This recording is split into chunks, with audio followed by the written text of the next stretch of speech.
হবে আমি ক্লাসের লিংকের মধ্যে সরি ক্লাসের যে গ্রুপটা আছে ফেসবুকে ওইটাতেই আমি ক্লাসের লিংক দেই। আমি শুরুর দিনই বলে দিছিলাম যে আমি হচ্ছে ফেসবুক গ্রুপেই ক্লাসের লিংক দিব, ফেসবুক গ্রুপেই সবকিছু দিব। তো মেসেঞ্জার গ্রুপে তো কিছু দেয়া হবে না। আজকে তো রাগ করে মেসেঞ্জার গ্রুপে দিছি। নেক্সট দিন থেকে আর দেয়া হবে না মেসেঞ্জার গ্রুপ।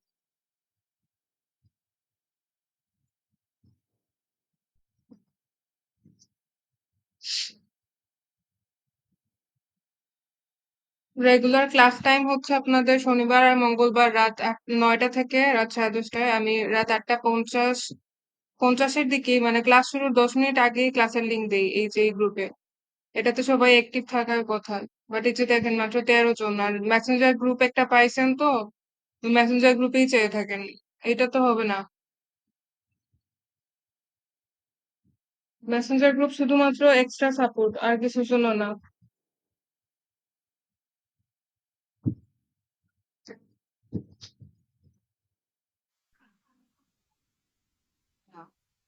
এই যে ফেসবুক গ্রুপ, এখানে সবাই অ্যাক্টিভ থাকবেন, এখানে ক্লাসের লিংক দেওয়া হবে, ক্লাসের লিংক এখানে দিলে যারা জয়েন করার করবেন। আর একটা দিন মাত্র আপনাদের দেখবো, তারপর থেকে আমি যদি এরকম দেখি যে ফেসবুক গ্রুপে অ্যাক্টিভ থাকেন না, ক্লাসের লিংক দিলে জয়েন করেন না, তাহলে আমি অন্য একটা ব্যাচের সাথে আপনাদের অ্যাড করে দিব। বুঝতে পারছেন? আর আপনাদের হোমওয়ার্ক তো দেখছি, আর ফোনের যা সমস্যা ছিল তার জন্য আমি কিছু স্ক্রিনশট দিছি আপনাদের গ্রুপে। সেটা দেখবেন, সেটা দেখে যদি কভার করতে পারেন তাহলে করেন। কিছু স্ক্রিনশট দিছি এখানে, ওইটা দেখবেন। আর এই স্ক্রিনশট অনুযায়ী আপনাদের সাপোর্ট ভিডিওতে আমি দিছিলাম। যদি ভিডিওটা একটু শর্ট আর একটু ফাস্ট হয়ে গেছে হয়তো এর জন্য বুঝেন নাই। তো এখানে যেরকম দেখায় দিছি মোবাইল ফোনে কিভাবে শেয়ার করবেন প্লাস হোমওয়ার্কের লিংক বা হোমওয়ার্ক সাবমিটের লিংক, সেটা এখানে মার্ক করে করে দিছি, এভাবে আপনারা শেয়ার করতে পারবেন। সো এটা দেখবেন। এটা যার হচ্ছে মোবাইল ফোন থেকে সমস্যা ছিল তার জন্যই দিছি। আর সাপোর্ট ভিডিওতে আছেও, তারপরেও এটা স্ক্রিনশট মার্ক করে করে দিছি, এটাতে আরো সুবিধা হবে, এটা থেকে দেখে। মেসেঞ্জার গ্রুপে রিকোয়েস্ট না দিলে আমি কিভাবে আপনাকে অ্যাকসেপ্ট করব, জয়েন করাবো? মেসেঞ্জার গ্রুপের একটা লিংক আছে, ওই লিংকে গিয়ে রিকোয়েস্ট দেন, তাহলে জয়েন হতে পারবেন। আর আজকের ক্লাসে আমরা কিছু ইম্পর্টেন্ট বিষয় নিয়ে আলোচনা করবো এবং আমি গত 2 দিন ধরে এখানে ২ বার করে দিছি, হ্যাঁ? রিকোয়েস্ট পাঠিয়েছি ওই লিংকে। তো আমি 2 বার দেখি করে না কেন রিকোয়েস্ট মেসেজ ব্যাক পাঠাবেন কেন? করছে। একবার ক্লিক করলেই তো ওই রিকোয়েস্ট থেকে যায়। ওইটা থেকে আপনি হ্যাঁ, আমি বের ২ হয়ে দিন গেলেও তো সমস্যা নাই। রিকোয়েস্ট করলাম কিন্তু যাচ্ছে না। রিকোয়েস্ট আমি একবার দেখছি না পাঠালেই তো যে আমার আমি কাছে এখানে অ্যাডমিন নোটিফিকেশন দেখি আসে। মেসেজ কেন পাচ্ছি। আজকেও আমি কয়েকজনকে অ্যাকসেপ্ট করছি, তো আপনি যদি দেখেন একটু চেক করেন, আপনার মেসেজ রিকোয়েস্ট চেক করেন। আমি তো খুঁজে পাচ্ছি না জন্য আপনাকে আমি জানালাম। মেসেজ রিকোয়েস্টটা চেক করেন। আর মেসেঞ্জার গ্রুপটা আহামরি তেমন কিছু না, আপনার ফেসবুক গ্রুপটাই আসল। মেসেঞ্জার গ্রুপ কিছুই না। আপনার ফেসবুক আইডির নাম কি? জান্নাত ক্লিয়ারলি বোঝা যাচ্ছে না, ফেসবুক আইডির নামটা বলেন অথবা লিখে দেন। জান্নাত মাহবুবা, জান্নাত মাহবুবা। হ্যালো, আপনি শুনতে পাচ্ছেন আমাকে? ফেসবুক মেসেঞ্জার গ্রুপ হ্যাঁ, আসলে কিছুই না, আপনি রেগুলার ফেসবুক গ্রুপে অ্যাক্টিভ থাকলেই হবে, এটা কিছুই না। এটাতে আপনার সঙ্গে আমি কোনো প্রবলেম হলে কার সঙ্গে আলোচনা করব? আপনার সঙ্গে তো। আর তো কি কোনো আমি রিকোয়েস্টই আসে ফেসবুকে নাই। আপনি যে বলতেছেন আপনার তো কোনো রিকোয়েস্ট আমি পাই নাই। রিকোয়েস্ট না পাইলে কিভাবে দিব? আমি তো আমি আবারও এখন ঢুকলাম তখনও দিলাম। আচ্ছা আমি আরেকবার করতেছি এবং আপনাকে আমি ফেসবুকে গিয়েও আপনার এই যে এড দিয়ে দিলাম। আপনি এক কাজ করেন, আপনার মেসেঞ্জারের মেসেজ রিকোয়েস্টটা একটু দেখেন। আর যদি তাতে কিছু না পান তাহলে একটু আবার রিফ্রেশ করেন, ফেসবুক আর মেসেঞ্জার দুইটাই একটু আপডেট দেন। এরকম হয়, সমস্যা হয়, অনেকেরই হয়। আসলে এই মেসেঞ্জার গ্রুপটা রাখাই ভুল হয়েছে, এটা অফ করে দেয় বেটার। এত হ্যাসেল, এত ঝামেলা নিতে পারবো না ভাই। আচ্ছা, লাস্ট হোমওয়ার্কের জন্য আর কারো কি কোনো সমস্যা হয়েছে? হোমওয়ার্ক সাবমিটের জন্য কি কারো কোনো সমস্যা হয়েছে আর? জি না। আচ্ছা। যদি কোনো সমস্যা না হয়ে থাকে তাহলে আমরা আজকের ক্লাসের দিকে একটু ফোকাস করি। ওকে। তো আজকের ক্লাসে আমরা একটু ইম্পর্টেন্ট বিষয়গুলা জানবো। এর মধ্যে সবার আগে হচ্ছে আমাদের অন পেজে মানে এসইও টাইপস গুলো আগে জানবো। তো এসইও শেখার আগে ডেফিনেটলি আপনাদেরকে এসইও টাইপ গুলো জানতে হবে। তো এসইও কি সেটা নিয়ে তো লাস্ট ক্লাসে আলোচনা হয়েছে। কারেন্ট চলে গেছে, একটা মিনিট।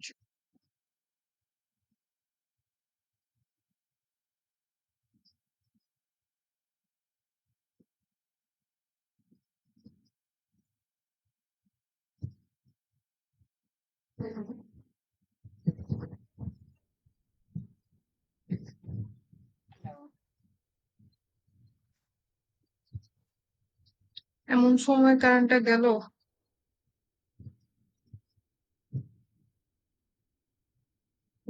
হ্যালো, শুনতে পারতেছেন?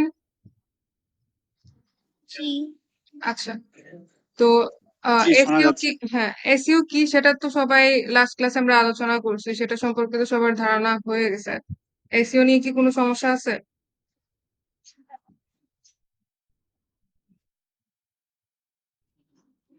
হ্যালো। জি না। আচ্ছা। তো এসইও নিয়ে যদি কোনো সমস্যা না থাকে তাহলে আমরা আজকে জানবো এসইওর টাইপস, এবং এসইও টাইপস গুলো নিয়ে একটু বিস্তারিত জানবো, এবং আমরা কিছু প্র্যাকটিক্যাল কিছু জিনিস আলোচনা করব ওয়েবসাইট রিলেটেড। তো সবার আগে আমরা জানি যে এসইও কয়েক হ্যাঁ, ধরনের করো। হয়। কয় কথা হয় কই? এগুলো কথা কইতেছিল লাগে। কি বুঝি নাই? উনি অফ করে দেন। হ্যালো। হুম? আচ্ছা, আমি মাইকটা অফ করে দিচ্ছি সবার। পরে আপনাদের কাছ থেকে প্রশ্ন নেওয়ার সময় মাইকটা আমি অন করে দেবো। তো এসইও হচ্ছে বেসিক্যালি বা জেনারেলি যদি আমরা আলোচনা করি, জেনারেলি এসইও টাইপ হচ্ছে দুই ধরনের, একটা হচ্ছে অন পেজ এসইও আর একটা হচ্ছে অফ পেজ এসইও। তো অন পেজ এসইওর মধ্যে অন পেজ এসইওটা কি সেটা আগে আমরা জানি।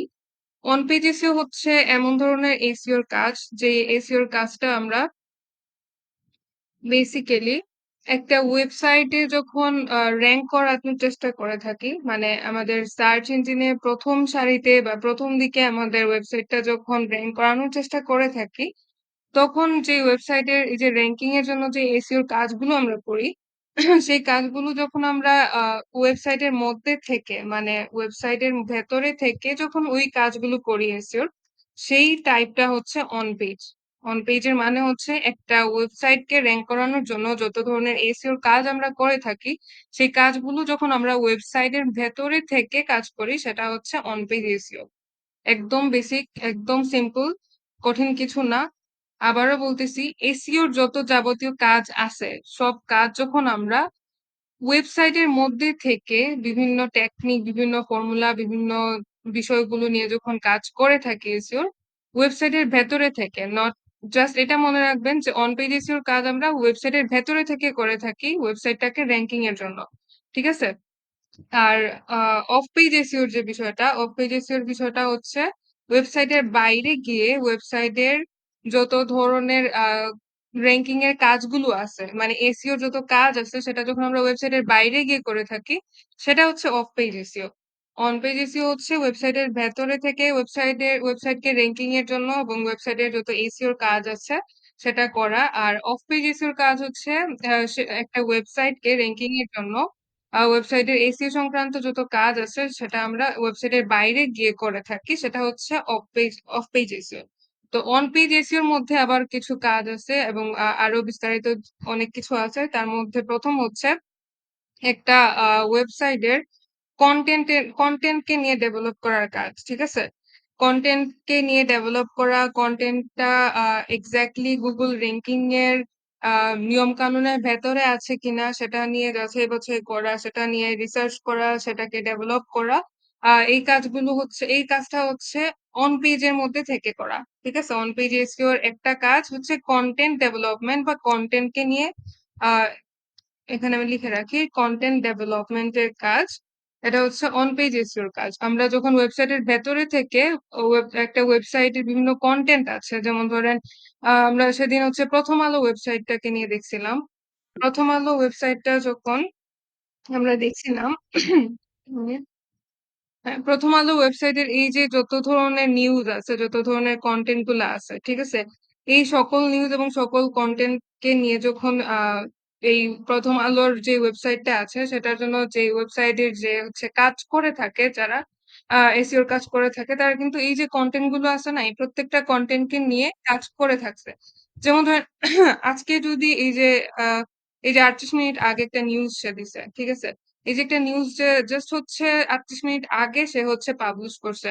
এই নিউজের যত কাজ আছে, এই যে কন্টেন্টটা, শিক্ষা মন্ত্রণালয় জানিয়েছে যে বিদ্যালয় এবং কলেজগামী শিক্ষার্থীদের নিরাপত্তার বিষয়টি বিবেচনায় এই সিদ্ধান্ত নেওয়া হয়েছে। মানে কলেজের বন্ধ ঘোষণার জন্য একটা নিউজ এটা দিছে। তো এই যে নিউজের যে কন্টেন্টটা যে লিখছে, ঠিক আছে, এই কন্টেন্টটা সে যে পাবলিশ করছে, পাবলিশ করার আগে কিন্তু এই কন্টেন্টটাকে নিয়ে প্রচুর চিন্তা ভাবনা করে লিখছে, প্ল্যান হচ্ছে এটাকে পাবলিশ করছে। তো এই যে একটা কন্টেন্ট যে সে পাবলিশ করলো, এই কন্টেন্টটাকে নিয়ে যে চিন্তা ভাবনা করছে, তারপরে এটার এই যে কন্টেন্টটা যে লিখছে, এটার জন্য কিন্তু সে ওয়েবসাইটের ভেতরে থেকে এসইওর কাজ করছে। সেটা আপনি যখন প্র্যাকটিক্যালি করবেন তখন বুঝতে পারবেন। তো এটার যে এসইওর যে কাজটা করছে, তারপরে যে সে পাবলিশ করছে, ইভেন এখানে যে একটা টাইটেল যে দিছে, সারা দেশে সব স্কুল কলেজ ক্লাস বন্ধ ঘোষণা, ঠিক আছে, এই যে একটা টাইটেল দিছে, এইটারও কিন্তু এসইও করা লাগে। তারপর এই যে ভেতরের যে লেখাগুলো আছে, এটারও এসইও করা লাগে। ইভেন এই যে ছবিটা যে দিছে, এটারও কিন্তু এসইও করতে হয়েছে। এই যে এখানে যে একটা যে দুইটা ওয়ার্ড লিখছে শিক্ষা মন্ত্রণালয়, তারপর এখানে যে ফাইল ছবি যে অ্যাটাচ করছে এইখানে, এটারও কিন্তু এসইও করতে হয়েছে। ইভেন এখানে প্রত্যেকটা বিষয়ের কিন্তু এসইও করতে হয়েছে। তারপরে এখানে যে এক্সট্রা যে কিছু লিঙ্ক অ্যাড করছে, ঠিক আছে, এইগুলা লিঙ্ক নিয়ে তো আমরা লাস্ট ক্লাসে দেখাই দিছিলাম যে এই যে এইগুলা লিঙ্ক কি কি ধরনের লিঙ্ক, এগুলার একটা বেসিক ধারণা দিছিলাম, আজকে আবারও বলে দিব। তো এই যে এখানে প্রত্যেক এই পেজের যত কিছু আছে, এভরিথিং, এই প্রত্যেকটা বিষয়ের কিন্তু এসইও করতে হয়েছে, ঠিক আছে। তো এই যে কন্টেন্টটা নিয়ে সম্পূর্ণ এসইওর কাজ, এটা কখন কিভাবে করছে, সেটা হচ্ছে ওয়েবসাইটের ভেতরে থেকে এই কাজটা করছে এটা, এবং এটা হচ্ছে অন পেজ এসইওর কাজ, ঠিক আছে। তারপর একটা কাজ হচ্ছে কিওয়ার্ড। এখন কিওয়ার্ড নিয়ে আমরা একটু জানি, আবারও একটু বলে দিচ্ছি কিওয়ার্ডটা কি। কিওয়ার্ড হচ্ছে, ও আপনাদেরকে তো বলি নাই, আপনারা তো নতুন ব্যাচ। আচ্ছা, কিওয়ার্ড হচ্ছে আম, এমন একটা ওয়ার্ড বা এমন একটা শব্দ, এটার মধ্যে কিন্তু কিছু ফ্রেজ আছে। যেমন ধরেন আমরা যখন যেকোনো কিছু যখন রিসার্চ করতে যাই, এই যে দেখেন এখানে যে হোয়াট ইজ ডিজিটাল মার্কেটিং, এটা লিখে যখন আমি সার্চ করলাম, ঠিক আছে, এটা কিন্তু একটা ডাব্লিউএইচ কোয়েশ্চেন টাইপেরই ফ্রেজ, বাট এটা একটা ফ্রেজ। অথবা আমি যদি এখানে জাস্ট লিখি ডিজিটাল মার্কেটিং লিখে যখন আমি সার্চ করলাম, এই যে এখানে দুইটা ওয়ার্ড লিখে যখন আমি সার্চ করলাম, এই দুইটা ওয়ার্ডও কিন্তু ফ্রেজ। তারপর এখানে দেখেন ডিজিটাল মার্কেটিং রিলেটেড কিন্তু আরো অনেকগুলো সেন্টেন্স বা ওয়ার্ড গুলো আছে, ফ্রেজেস গুলো আছে। তো কিওয়ার্ড হচ্ছে কি, দুই বা ততোধিক ওয়ার্ডের মিলে যে ফ্রেজ গুলো হয়, এবং যে ফ্রেজ গুলো ইউজ করে আমরা বিভিন্ন কন্টেন্ট ডেভেলপ করি, বিভিন্ন ওয়েবসাইটের জন্য ডেভেলপমেন্টের কাজ করি, বিভিন্ন ধরনের রিসার্চের জন্য যখন সার্চ করি সার্চ ইঞ্জিনে এসে, এই যে প্রত্যেকটা ওয়ার্ড, এই প্রত্যেকটা ওয়ার্ড কিন্তু এক একটা কিওয়ার্ড। এবং কিওয়ার্ডের সব থেকে সহজ অর্থ হচ্ছে মূল শব্দ বা মূল প্রতিশব্দ। যে মূল প্রতিশব্দ বা মূল শব্দগুলো ব্যবহার করে আমরা ওয়েবসাইটের প্রত্যেকটা কন্টেন্টকে এবং ওয়েবসাইটকে সার্চ ইঞ্জিনের র্যাঙ্কিং এ নিয়ে আসবো, সার্চ ইঞ্জিন পেজের র্যাঙ্কিং এ নিয়ে আসবো। সেই কাজগুলো যখন আমরা করে থাকি, যে ফ্রেজ গুলো বা যে ওয়ার্ড গুলো নিয়ে, সেগুলোই হচ্ছে কিওয়ার্ড, ঠিক আছে।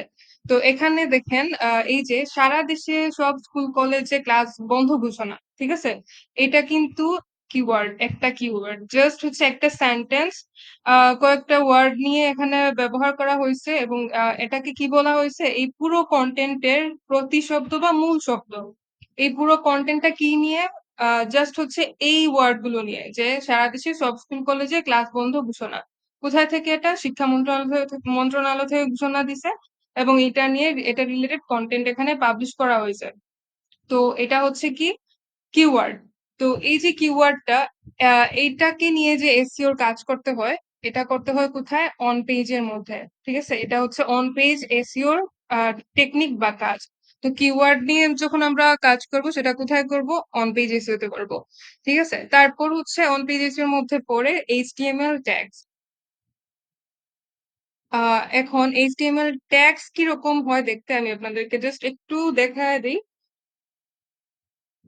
এই যে দেখেন এখানে অনেকগুলো ট্যাগস আছে। ঠিক আছে? এগুলো হচ্ছে ওয়েবসাইটের HTML ট্যাগস। ঠিক আছে? এই যে ওয়েবসাইটের HTML ট্যাগস গুলো আছে বেসিক্যালি এই ধরনের যে কাজগুলো HTML ট্যাগস রিলেটেড যে কাজগুলো থাকে এগুলো আমাদের ওয়েবসাইট ডেভেলপাররা করে থাকে। আবারও দেখাই এটা হচ্ছে ওয়েবসাইটের আম বাইরের ছবি। একটা ওয়েবসাইটের একটা পেজের বাইরের সাইড হচ্ছে এই সাইডটা যেটা হচ্ছে আমরা ভিউ করে থাকি, আমরা ভিউয়ার্সরা ভিউ করে থাকি এবং রিড করে থাকি। এটা হচ্ছে ওয়েবসাইটের বাইরের মানে ছবিটা। এটা সবাই করে দেখতে পারে, পড়তে পারে, ভিজিট করতে পারে। কিন্তু ওয়েবসাইটের ভেতরের যে সোর্সটা এই সাইটটা এটা হচ্ছে HTML ট্যাগের পেজটা। এটা নিয়ে যত কাজ আছে, এখানে যত ডেভেলপমেন্টের কাজ আছে সেটা আমাদের বেসিক্যালি ওয়েব ডেভেলপাররা করে থাকে এবং সেটা ওয়েবসাইটের ভেতরে থেকেই করে। তো এই কাজগুলো এখন শুধুমাত্র যে ওয়েব ডেভেলপাররাই যে করে থাকবে এমন না। এই কাজগুলো এখন আমরা ডায়নামিক ওয়েবসাইট ব্যবহার করে আমাদের ওয়েবসাইটের এসইও এর জন্য অন পেজ এসইও এর জন্য আমরা সহজে করে থাকি। সেটা কিভাবে করে থাকি সেটা আমরা প্র্যাকটিক্যালি যখন করব তখন আরো বেশি আপনারা বুঝতে পারবেন। জাস্ট এইটুকু চিন্তা করে রাখেন আমরা যখন ডায়নামিক ওয়েবসাইট ইউজ করে যখন আমাদের ওয়েবসাইটের অন পেজ এসইও করে থাকি তখন কিন্তু HTML ট্যাগ গুলো অটোমেটিক্যালি জেনারেট হয়ে থাকে। কারণ ডায়নামিক ওয়েবসাইট গুলো এমনভাবে বানানো হইছে যেন হচ্ছে আলাদাভাবে আমাদের কম সময়ের মধ্যে বা আমাদের কাজটা সাবমিট করার জন্য একটু ফাস্ট এবং ইউনিক ভাবে সাবমিট করার জন্য যেন আমরা খুব সহজেই HTML টাও জেনারেট করতে পারি এবং ভিউয়ারদের জন্য বা ট্রাফিকদের জন্য আমাদের যে এই যে পেজ গুলা এই যে ওয়েবসাইটের যে এই যে সামনের পেজটা এটাও যেন সুন্দরভাবে থাকে এবং আমাদের অন পেজের এসইওর কাজ যেন প্রপারলি হয় সেজন্য আমরা ডায়নামিক ওয়েবসাইট গুলো ইউজ করে থাকি অন পেজ এসইওর জন্য। সেক্ষেত্রে কি হয় সহজে আমাদের HTML ট্যাগ গুলো কিন্তু জেনারেট হয়ে থাকে। কিন্তু এখানেও শর্ত আছে। যখন আরো বেশি টেকনিক্যাল প্রবলেম গুলো হয়, তখন কিন্তু আমাদের ডেফিনিটলি ওয়েব ডেভেলপারদের সাহায্য লাগে। সো আ আমাদের ওয়েব ডেভেলপারদের দ্বারাই হচ্ছে আমাদের HTML ট্যাগ গুলো বেসিক্যালি জেনারেট হয়ে থাকে এবং ডেভেলপ হয়ে থাকে। জেনারেটটা তো আমরা ডায়নামিক ওয়েবসাইট ইউজ করে অনেক ক্ষেত্রে করেই থাকি। অন পেজেস এর কাজ করে থাকি। কিন্তু ডেভেলপমেন্টের কাজ বা ইমপ্রুভমেন্টের কাজ সেগুলো কিন্তু আমাদের ওয়েব ডেভেলপারদের করতে হয়। তো তারাও এরকম ওয়েবসাইটের ভেতরে থেকেই করে থাকে এই যে এই কাজগুলো HTML ট্যাগ জেনারেট গুলো তারা আমাদের ওয়েবসাইটের ভেতরে থেকেই আমাদের জন্য করে দেয়। তো এই কাজগুলো কিসের মধ্যে পড়ে আমাদের? অন পেজ এসইও এর মধ্যে পড়ে। ঠিক আছে? তো অন পেজ এসইও এর মধ্যে এখানে কি আসছে? HTML ট্যাগস নিয়ে আমাদের কাজগুলো করতে হয়। সেটা আমরা কোথায় কি মাধ্যমে করে থাকি? অন পেজ এসইও এর মধ্যে করে থাকি। তারপর আরেকটা বিষয় সেটা হচ্ছে কি আমাদের ইন্টারনাল লিঙ্কস। ঠিক আছে? ইন্টারনাল লিঙ্কস গুলো কি আমি আরেকটু এখন আপনাদের আরো বেটার ভাবে বুঝায় দিতে পারবো। এই যে দেখেন উম এখানে এই যে আমি একটা পেজে আছি, এই পেজটাতে, প্রথম আলোর এই পেজটাতে। তো এটা হচ্ছে আমার একটা কনটেন্ট। এই কনটেন্টটা আমরা পাবলিশ করছি। ধরেন এই কনটেন্ট আমরা পাবলিশ করতেছি বা এটার জন্য অন পেজে কাজ করতেছি। তো একটু যদি আমরা নিচের দিকে স্ক্রল ডাউন করি, এখানে দেখেন শিক্ষা থেকে আরো পড়ুন। ঠিক আছে? এরকম একটা লাইন দিছে এবং এখানে দেখেন কোটা সংস্কার আন্দোলন, শিক্ষা প্রতিষ্ঠান, সরকার, শিক্ষা মন্ত্রণালয় এবং শিক্ষা। তো এই যে শিক্ষা এবং এই যে বাকি কয়েকটা ওয়ার্ড, এই কয়েকটা ওয়ার্ড গুলোতে যখন আমার মাউস কার্সারটা পড়তেছে, এগুলো কিন্তু লিংকের মধ্যে ক্লিকেবল। মানে কি আমি যদি এইটার মধ্যে ক্লিক করি, এই যে মাউস কার্সারটা ভিজিবল আছে, এটাতে যখন আমি ক্লিক করব তখন কিন্তু আমি এই ওয়েবসাইটের ভেতরেই আছি, প্রথম আলো ওয়েবসাইটের মধ্যেই আছি কিন্তু আরেকটা পেজে চলে আসছি। ঠিক আছে? আবার আমি দেখাই আপনাদেরকে। একটু ব্যাকে আসি। আসার পরে আবার একটু স্ক্রল ডাউন করি। এখানে দেখেন এই যে লিঙ্ক গুলো, এই যে প্রত্যেকটা টেক্সট কিন্তু এই প্রত্যেকটা টেক্সট হচ্ছে ক্লিকেবল। দ্যাট মিনস আমি এখানে যদি এই একটা ক্লিক করি আমি কিন্তু এই যে দেখেন আমি নিউ ট্যাব অন করে দেখাইতেছি। এটাতে ক্লিক করছি। এটাতে ক্লিক করার পরে আমি কোথায় আসছি? একটা নতুন পেজে আসছি। প্রথম আলোরই ওয়েবসাইট কিন্তু একটা নতুন পেজে আসছে। তো এখানে কি বলতেছে শিক্ষা প্রতিষ্ঠান নিয়ে একটা কন্টেন্ট আছে বা অনেকগুলো কন্টেন্ট আছে। ঠিক আছে? একটা না, এখানে কিন্তু অনেকগুলো আছে। তো এই যে একটা পেজে আমি আসলাম, আসার পরে এখানে যে আরো যে অনেকগুলো কনটেন্ট আছে, এই প্রত্যেকটা কনটেন্ট কিন্তু একেকটা পেজ, এবং প্রত্যেকটা কনটেন্টই কিন্তু ক্লিকেবল। মানে হচ্ছে আমি যদি এই পেজ, সে নতুন মানে শিক্ষা প্রতিষ্ঠানের পেজটাতে কিন্তু আমি আসছি। আসার পরে আরো কিন্তু এখানে ক্লিকেবল কনটেন্ট বা পেজেস আছে। যেমন আমি যদি এটাতে ক্লিক করি, আমি আরেকটা নতুন পেজে চলে আসছি। ঠিক আছে? আরেকটা নতুন পেজ এবং আরেকটা কনটেন্টের মধ্যে চলে আসছি। তো এই যে পেজের নতুন নতুন পেজগুলোর মধ্যে যে আমি ক্লিক করে চলে আসলাম, এই প্রত্যেকটা লিঙ্ক গুলো, যে লিঙ্ক গুলোর মধ্যে আমি ক্লিক করে আসছি, এই প্রত্যেকটা লিঙ্ক গুলো হচ্ছে কি ইন্টারনাল লিঙ্কস। ইন্টারনাল লিঙ্কস বলতে কি, আমি এমন লিঙ্ক গুলো হচ্ছে অ্যাড করব আমার ওয়েবসাইটের মধ্যে, বা আমার একটা ওয়েবসাইটের একটা পেজের সাথে এমন লিঙ্ক গুলো অ্যাড করব, যে লিঙ্ক গুলো হচ্ছে কি আমারই এই একই ওয়েবসাইটেরই অন্যান্য পেজের অন্যান্য কন্টেন্টের লিঙ্ক।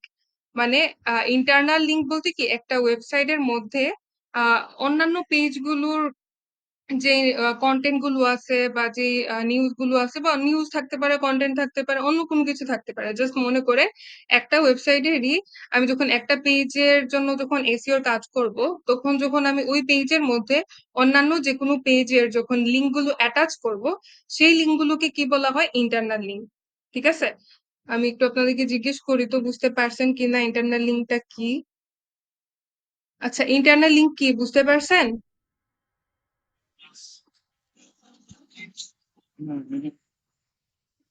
হ্যালো? জি, বুঝতে পারছি। আচ্ছা, একজন বলেন তো ইন্টারনাল লিঙ্কটা কি বুঝতে পারছেন? একজন ইন্টারনাল বলুন। লিঙ্ক যে যে ওয়েবসাইটটায় আমি কাজ করতেছি ওই ওয়েবসাইটের এই লিঙ্কটা কোনো একটা কিওয়ার্ডের ভিতর দিয়ে দাও। ঠিক আছে ম্যাম? আচ্ছা, আমি আরেকবার বলে দিই। এই যে ধরেন, এই যে মনে করেন আমি এই পেজের জন্য এসইওর কাজ করতেছি, ঠিক আছে? এই পেজের যখন আমি এসইওর কাজ করতেছি, তখন আমার এই পেজের এই কন্টেন্টের সাথে আমারই এই যে ওয়েবসাইটটা আছে, প্রথম আলোর ওয়েবসাইট, এই ওয়েবসাইটের অন্যান্য পেজ, এই যে যেমন ধরেন এই যে লিঙ্ক গুলো, মানে এই যে ওয়ার্ড গুলো বা এই ট্যাক্স গুলো, প্রত্যেকটা হচ্ছে ক্লিকেবল। তো এই যে এগুলো যে আমি অ্যাটাচ করছি, এগুলো কোথায়, এই একটা ওয়েবসাইটেরই, এই ওয়েবসাইটেরই অন্যান্য পেজেস। তো যখন আমি একটা কন্টেন্টের মধ্যে বা একটা পেজের মধ্যে এসইওর কাজ চলাকালীন অবস্থায় এসইওটাকে আরো প্রপার করার জন্য আমি অন্যান্য পেজের যখন লিঙ্ক গুলো অ্যাটাচ করব, এবং এই লিঙ্ক গুলো এমন ভাবে কিন্তু অ্যাটাচ করতে হবে, এরকম টেক্সটের মধ্যে লিঙ্ক গুলো অ্যাটাচ করতে হবে টেক্সট আকারে। ঠিক আছে? তো এইগুলো কি হবে, আমারই একই ওয়েবসাইটেরই অন্যান্য পেজেস এর লিঙ্ক আমি অ্যাটাচ করছি। তো এগুলো কি হলো, আমার ইন্টারনাল লিঙ্ক হলো। বুঝতে পারছেন? জি, এটি ওয়েবসাইটের অন্যান্য পেজের লিংককে সংযুক্ত করাই হচ্ছে। জি, জি। একটা ওয়েবসাইটেরই অন্যান্য পেজেস এর লিঙ্ক গুলোকে অ্যাটাচ করাই হচ্ছে আমার ইন্টারনাল লিঙ্ক। তো ইন্টারনাল লিঙ্ক হচ্ছে এটা। এখন আমি আপনাদেরকে আরেকটা বিষয় বলে ম্যাম, রাখি। একটা ছোট একটা প্রশ্ন করতে পারি? কথা ক্লিয়ার আসতেছে না। একটা প্রশ্ন করতে পারি ছোট? জি, জি, যে বলেন। এখানে তো আপনি বাংলায় দেখাইতেছেন, বাংলা বাংলা কন্টেন্টে কি এসইও করা যায়? হ্যাঁ, এটা বাংলা ওয়েবসাইট, বাংলা কন্টেন্টেরই তো এসইও করছে। প্রথম আলো তো ওয়েবসাইট, বাংলাদেশেরই তো নিউজ পেপারের ওয়েবসাইট। জি। আচ্ছা, তো আমি আরেকটু আপনাদেরকে অফ করে রাখতেছি, পরে আবার অন করতেছি। তো এখন আমরা ইন্টারনাল লিঙ্ক যারা বুঝছেন, তাদের জন্য কিন্তু এক্সটার্নাল লিঙ্ক বোঝা কঠিন হবে না। এক্সটার্নাল লিঙ্কটা হচ্ছে এটার অপোজিট। অপোজিট বলতে কি, আপনারা হয়তো যারা বুঝতে পারছেন তা একটু গেস করতে পারবেন। যেমন ধরেন বাইরের কোনো ওয়েবসাইট, ঠিক আছে? বাইরের ওয়েবসাইট বলতে কি, যে প্রথম আলো একটা ওয়েবসাইট, আমি প্রথম আলো দিয়ে উদাহরণ দিচ্ছি। প্রথম আলোর পেজের মধ্যে কি হলো, আমার প্রথম আলোরই বিভিন্ন পেজেস এর লিঙ্ক আমি যখন অ্যাটাচ করছি, তখন আমার এটা হচ্ছে ইন্টারনাল লিঙ্ক। কিন্তু আমি যদি প্রথম আলো পেজের সাথে অন্যান্য ওয়েবসাইটের লিংক অ্যাটাচ করি, যেমন ধরেন এই যে আইইউবিএটির যে একটা অ্যাড চলতেছে, এই যে আইইউবিএটির যে একটা অ্যাড চলতেছে অ্যাডমিশনের। তো এই যে একটা অ্যাড আইইউবিএটি, দ্যাট মিনস হচ্ছে এটা ডিফারেন্ট একটা ওয়েবসাইট। প্রথম আলো ওয়েবসাইটের মধ্যেই লিংক অ্যাটাচ হয়েছে, প্রথম আলো ওয়েবসাইটের মধ্যেই তারা পিপিসি অ্যাড চালু করছে, এবং এটা কিন্তু ক্লিকেবল। এটা একটা লিংক এবং এটা কিন্তু ক্লিকেবল। তো আমি যখন এটাতে ক্লিক করলাম, আমি এই পেজে চলে আসছি। ঠিক আছে? তো এটা তো প্রথম আলোর ওয়েবসাইট না। একটা মিনিট। আপনারা একটু হোল্ড করেন, একটা মিনিট।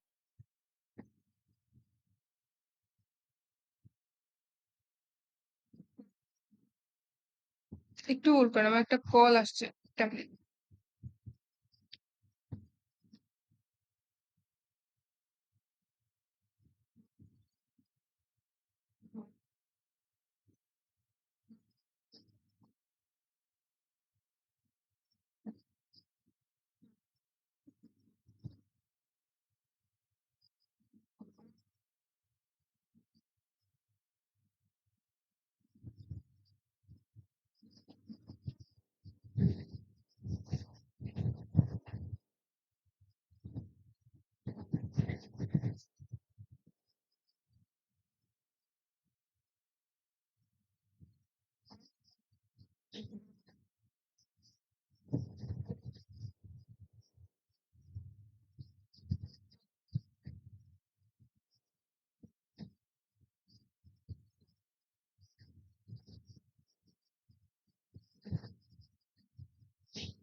হ্যালো, শুনতে পারতেছেন?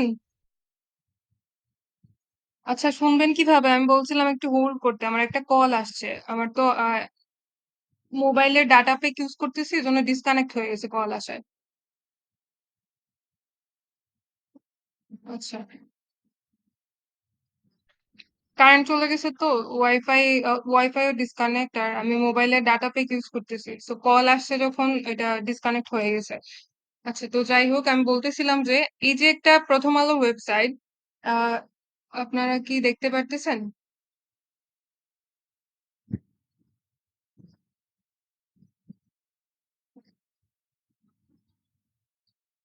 আচ্ছা,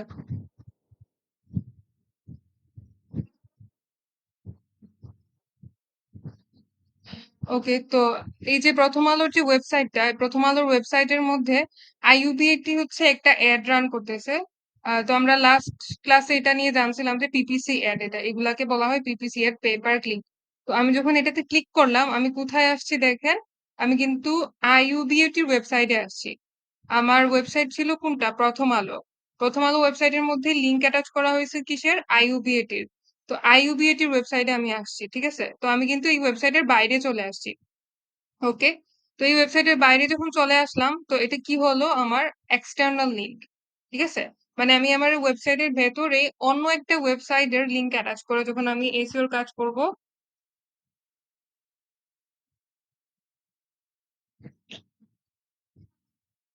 আচ্ছা, ওকে, তো আমি যখন আমার ওয়েবসাইটের ভেতরে, মানে যেই ওয়েবসাইটের এর জন্য এসইওর কাজ আমি করতেছি, সেই ওয়েবসাইটের মধ্যে অন্য একটা ওয়েবসাইটের লিংক অ্যাটাচ করে কাজ করব এসইওর, মানে আমার ওয়েবসাইটের র্যাঙ্কিং করার জন্যই ডেফিনেটলি। তো ডেফিনেটলি এই ওয়েবসাইটের র্যাঙ্কিং এর জন্য কিছু কিছু ক্ষেত্রে আমাদের এক্সটার্নাল লিঙ্কিং এর কাজ করতে হয় এসইও এসইও প্রপার হওয়ার জন্য। তো সেজন্য আমাকে যখন অন্য একটা ওয়েবসাইটের লিংক অ্যাটাচ করতে হলো, তখন সেটা হয়ে গেছে কি এক্সটার্নাল লিংক। বাট আরেকটা বিষয় আছে এক্সটার্নাল লিঙ্কিং এর জন্য এবং এসইওটাকে আরো ভালো করার জন্য এবং প্রপার এসইও করার জন্য, সেটা হচ্ছে কি আহ, মানে রিলেটেবল লিঙ্ক থাকতে হবে, ঠিক আছে? এটা রিলেটেবল কিভাবে হয়েছে একটু দেখেন, এখানে কিন্তু স্কুল এন্ড কলেজের বিষয়ে কিন্তু বলা হয়েছে এবং এডুকেশনাল রিলেটেড, ঠিক আছে? এটা হচ্ছে এডুকেশনাল রিলেটেড পেজ, এই যে শিক্ষা দেখেন, এখানে শিক্ষা লেখা আছে এবং শিক্ষাটা কি এই ওয়েবসাইটের এডুকেশনাল রিলেটেড, মানে শিক্ষা রিলেটেড হচ্ছে একটা পেজ। এবং শিক্ষা রিলেটেড পেজের মধ্যেই তারা কি করছে, আইইউবিএটির এই যে এডমিশনের লিঙ্কটা অ্যাটাচ করছে। সো এটা যখন অ্যাটাচ করছে তখন এটা কি হলো, এক্সটার্নাল লিংক হলো। ওয়েবসাইট জাস্ট হচ্ছে ওয়েবসাইটের মধ্যে অন্য একটা ওয়েবসাইটের লিংক অ্যাটাচ করে যখন আমরা কাজ করে থাকি তখন সেটাকে বলা হয় এক্সটার্নাল লিংক। এবং এখানে কিন্তু আরো এক্সটার্নাল লিংক আছে। এই যে দেখেন ফেসবুক, এখানে তাদের ফেসবুক যে পেজ আছে, প্রথম আলোরই ফেসবুক পেজ, তারপর টুইটারের লিংক, তারপর ফেসবুক পেজের লিংক, তারপর আরো অন্যান্য লিংক গুলো আছে ব্লগিং রিলেটেড। তো এই প্রত্যেকটা লিংক গুলো কিন্তু কি এক্সটার্নাল লিংক। কিভাবে? এটা হচ্ছে ফেসবুক, আমি যদি এটাতে ক্লিক করি আমি কিন্তু ওয়েবসাইটের বাইরে চলে আসছি এবং ফেসবুকের একটা সাইটে চলে আসছি। তো এটা হচ্ছে আহ এই লিঙ্কটা হচ্ছে ক্যান্সেল করে দেওয়া হয়েছে, মানে ডিলিট করে দেওয়া হয়েছে, যে কারণে এটা হচ্ছে রিচ করতে পারে নাই। তো তারপরেও কিন্তু আমি কিন্তু এটার বাইরে চলে আসছি, অন্য একটা সাইটে চলে আসছি। তারপর এখানে আরো আছে এই যে কেএফসি, এগুলাও কিন্তু হচ্ছে এক্সটার্নাল লিঙ্ক। এগুলা পিপিসি এড, এখানে দেখেন বিজ্ঞাপন লেখা আছে। তো পিপিসি এড এগুলা, যদিও এগুলা রিলেটেবল না। তারপর এই যে লেরিভের যে অ্যাডটা আছে কাপড়ের, শপ নাও, এখানে ক্লিক করলে হচ্ছে আপনি এটা শপিং এর সাইটে চলে যাবেন। লিরিভের যে শপিং সাইটটা আছে এটাতে চলে যাবেন, কিন্তু এখানে আরো এক্সটার্নাল লিঙ্কিং গুলো আছে। এই যে university of Asia Pacific spring 2024 শিক্ষার্থীদের নবীনবরণ, এটাও কিন্তু শিক্ষা রিলেটেড, এটা আবার কিন্তু রিলেটেবল। ঠিক আছে। তারপর উপরে দেখেন এখানে তাদের প্রচুর এক্সটার্নাল লিঙ্ক আছে। এই যে উপরে যে ভিডিওগুলোতে যদি আপনি ক্লিক করেন, এই যে ঢাকা কলেজ এলাকায় সংঘর্ষে যুবক নিহত, প্রত্যেকটা লিঙ্ক গুলো কিন্তু আবার ইন্টারনাল লিঙ্ক। এগুলা হচ্ছে ইন্টারনাল লিঙ্ক, এগুলা হচ্ছে ইন্টারনাল লিঙ্ক। বাট এই যে সাইট গুলো, ডিফারেন্ট সাইট গুলো যেগুলো আছে, ডিফারেন্ট ডিফারেন্ট সাইট, সবগুলো হচ্ছে কি এক্সটার্নাল লিঙ্ক। তারপর এখানে এই যে দেখেন ইনস্টাগ্রাম, ইউটিউব, টুইটার, এই প্রত্যেকটা বিষয়, প্রত্যেকটা লিঙ্ক হচ্ছে কি অন্যান্য সাইটের। আমি যদি এটাতে ক্লিক করি, এখানে যদি আমার ইনস্টাগ্রাম সাইন ইন নাই, জানি না নিবে কিনা, নিয়ে নিছে। আচ্ছা, এই যে আমি প্রথম আলো ওয়েবসাইটের বাইরে চলে আসলাম, আমি কিন্তু ইনস্টাগ্রামের সাইটে আসছি। সো এটা কি হলো, আমার এক্সটার্নাল লিঙ্ক হলো। ঠিক আছে। তারপরে এই যে গুগল প্লে স্টোরের লিঙ্ক অ্যাটাচ করা, প্রত্যেকটা লিঙ্ক হচ্ছে এক্সটার্নাল লিঙ্ক। কিন্তু এই যে উপরে দেখেন, উপরের এই যে প্রত্যেকটা লিঙ্ক, এই যে দেখেন বাংলাদেশে ক্লিক করছি, এটাও কিন্তু ব্লু আইকন হয়ে গেছে, ব্লু কালার হয়ে গেছে টেক্সটটা। অপরাধে ক্লিক করে রাখছে, এটাও কিন্তু ব্লু কালার হয়ে গেছে। তো উপরের যতগুলো লিঙ্ক আছে, এই যে এগুলো হচ্ছে কি ইন্টারনাল লিঙ্ক।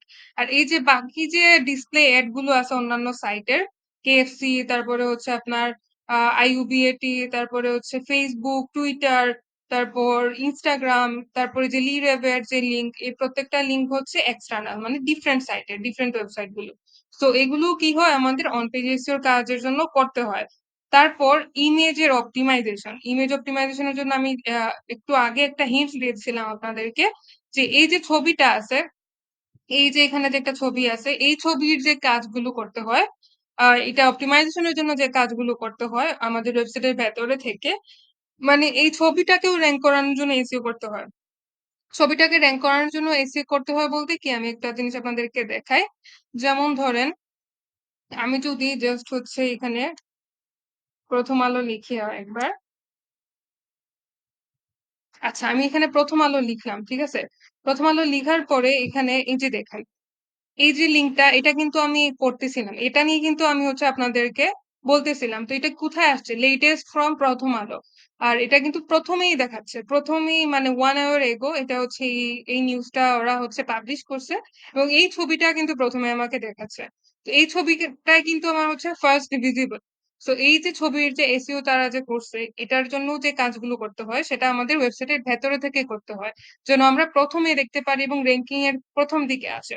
সো এই জন্য এই যে কাজটা করতে হয় সেটা আমাদের অন পেজের মধ্যে করতে হয়। আমরা যদি একটু আরেকবার জাস্ট হচ্ছে একটু একটু যদি দেখে নিই, মানে এইচটিএমএল সাইটটা যদি দেখি, এখানে আহ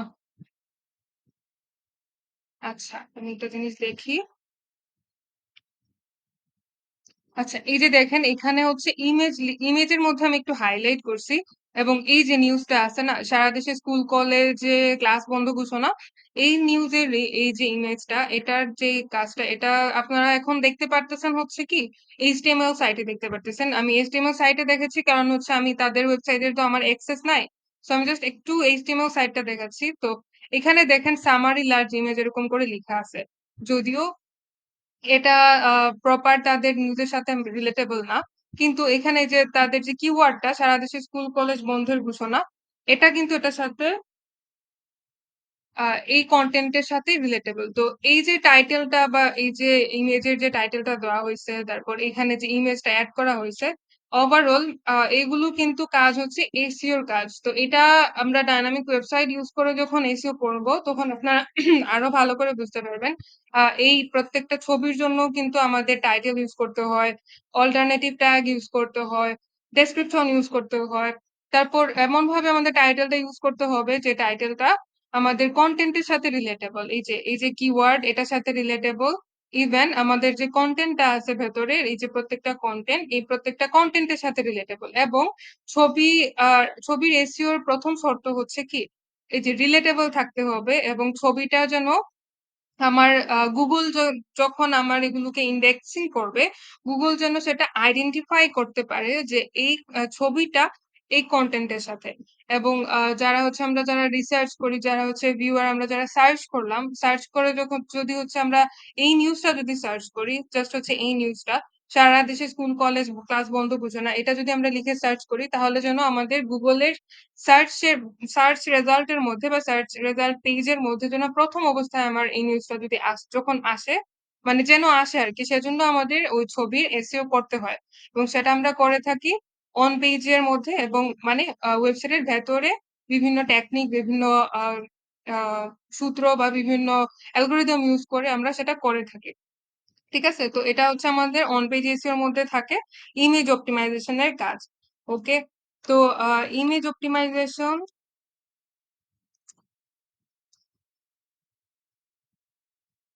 এবং হচ্ছে ইন্টারনাল লিংক আর সাথে হচ্ছে এক্সটার্নাল লিংক, দুইটাই একসাথে অ্যাড করে দিলাম। আর ইমেজ অপটিমাইজেশন, এগুলো আমাদের কি হয়, আমাদের অন পেজ এসইওর কাজ। এবং এখন নেক্সট হচ্ছে মেটা ডাটা। ঠিক আছে, তো মেটা ডাটার যে কাজটা, এটাও হচ্ছে আমাদের অন পেজ এসইও। এখন মেটা ডাটা বলতে কি, আমি একটু দেখাই আপনাদেরকে। আচ্ছা, মনে করেন যে অনলাইন মোবাইল শপ বাংলাদেশ, আমি এটা লিখে ধরেন সার্চ করলাম। ওকে, অনলাইন মোবাইল শপ বাংলাদেশ লিখে যখন আমি সার্চ করলাম, তখন এখানে কিছু বিষয় আছে। আর এই বিষয়গুলো কিন্তু ওভারঅল আমাদের গুগলের অ্যালগোরিদমের নিয়ম টিয়ম সবকিছুই কিন্তু এখানে অ্যাড হবে। আমি একটু আপনাদেরকে বলে রাখি। এখানে দেখেন, এটা হচ্ছে কি একটা ওয়েবসাইট, এই ওয়েবসাইটে এটা হচ্ছে লিঙ্ক। ঠিক আছে, ইউআরএল বলা হয় এটাকে। তারপর আরেকটা বিষয় আছে এখানে, আহ একটা বিষয় আছে এখানে দেখাই। এই যে লেখাটা আছে, এই যে প্রত্যেকটা লেখা, এই প্রত্যেকটা লেখাকে বলা হয় মেটা ডাটা বা মেটা ডেসক্রিপশন। ঠিক আছে, এখন মেটা ডেসক্রিপশন, এটা এটা হচ্ছে মেটা ডেসক্রিপশন। আপনারা একটু খেয়াল করে রাখেন, এখানে প্রত্যেকটা সাইটের আরো আছে অনেক জায়গায়। এই যে দেখেন নিচের যে পিকাপোর মধ্যে কিন্তু explore a wide range of authentic and quality products, এটা লেখা আছে। এটাও কিন্তু মেটা ডাটা বা মেটা ডেসক্রিপশন। এখানে আরো আছে মোবাইলের বাংলাদেশ সব ফর বেস্ট মোবাইল যে লেখা আছে, এটাও হচ্ছে মেটা ডাটা বা মেটা ডেসক্রিপশন। তো এই যে কাজটা করা হয়, এই যে মেটা ডাটা বা মেটা ডেসক্রিপশন যখন অ্যাড করা হয়, কেন অ্যাড করা হয়, যেন হচ্ছে আমার গুগল অ্যালগোরিদমের কিছু সূত্র আছে। গুগল অ্যালগোরিদমের সূত্রের মধ্যে ওয়েবসাইট র্যাঙ্কিং এর জন্য বা এসইও প্রপার হওয়ার জন্য একটা শর্ত হচ্ছে কি, আপনার ওয়েবসাইটের আহ, তিনটা জিনিস গুগল হচ্ছে ক্যাটাগরি করে, এবং তিনটা জিনিস ইন্ডেক্সিং এর সময় তার কাছে খুব বেশি ম্যাটার করে এবং প্রায়োরিটি বেস। তো এর মধ্যে প্রথম হচ্ছে ওয়েবসাইটের ইউআরএল বা কন্টেন্টের ইউআরএল থাকতে হবে, প্রপার ইউআরএল। সেকেন্ড হচ্ছে টাইটেল থাকতে হবে। থার্ড হচ্ছে মেটা ডেসক্রিপশন থাকতে হবে। ওকে, আমি আরেকবার আপনাদেরকে দেখাই এখানে।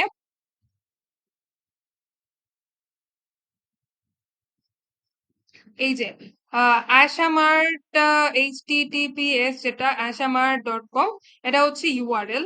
তারপর এটা হচ্ছে আহ, এই যে এটা হচ্ছে টাইটেল, এবং এটা হচ্ছে কি মেটা ডেসক্রিপশন।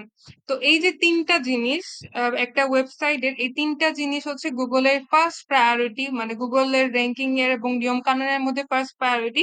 এটা হচ্ছে একটা ওয়েবসাইটের প্রপার ইউআরএল থাকতে হবে, এবং কন্টেন্টের প্রপার টাইটেল থাকতে হবে, এবং মেটা ডেসক্রিপশন থাকতে হবে। এই যে তিনটা কাজ, এই যে তিনটা বিষয়ের যে দেখাশোনা করা বা এই তিনটা বিষয় ডেভেলপ করা, অ্যানালাইসিস করা, অপটিমাইজ করা, এগুলো আমরা অন পেজের মধ্যে করে থাকি, অন পেজ এসইও তে।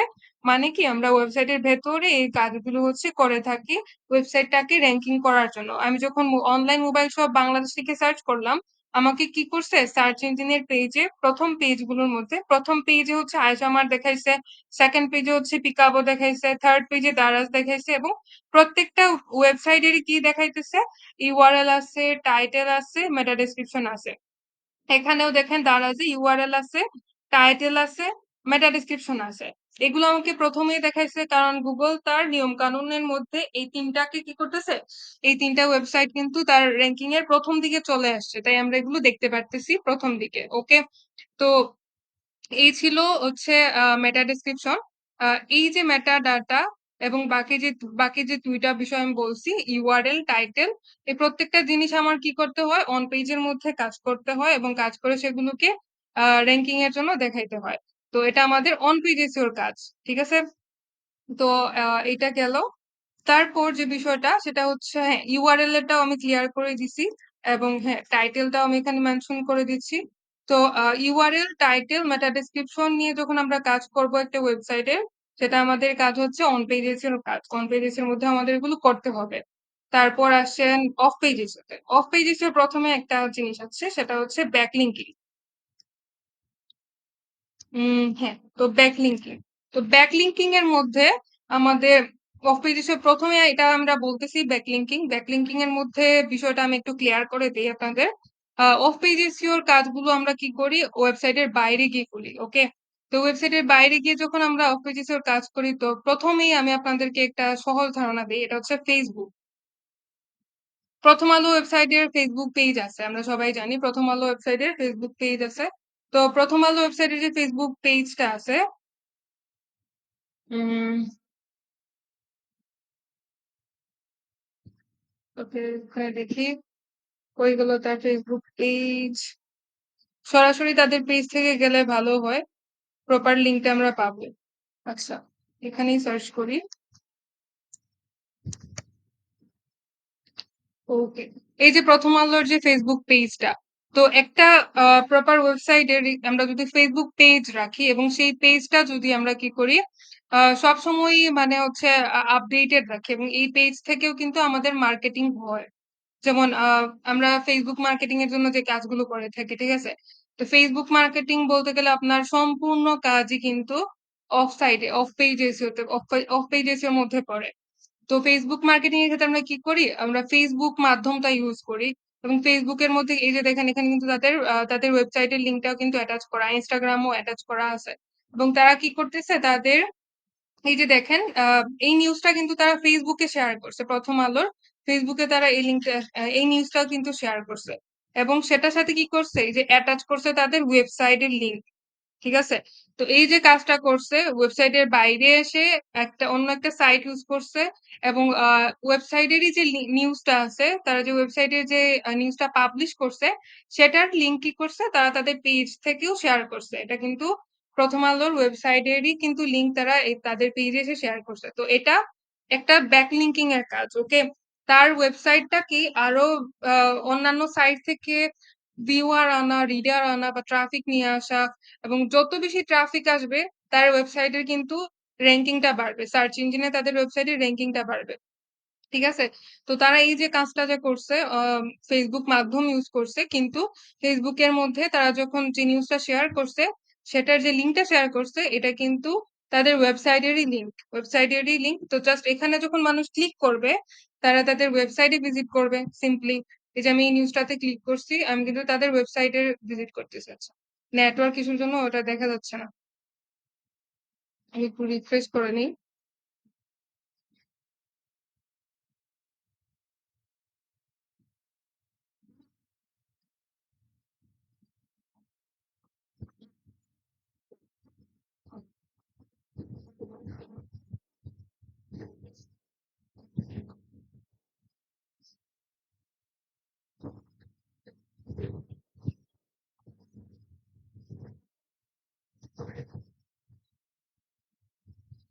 নেটওয়ার্কের প্রবলেম হচ্ছে।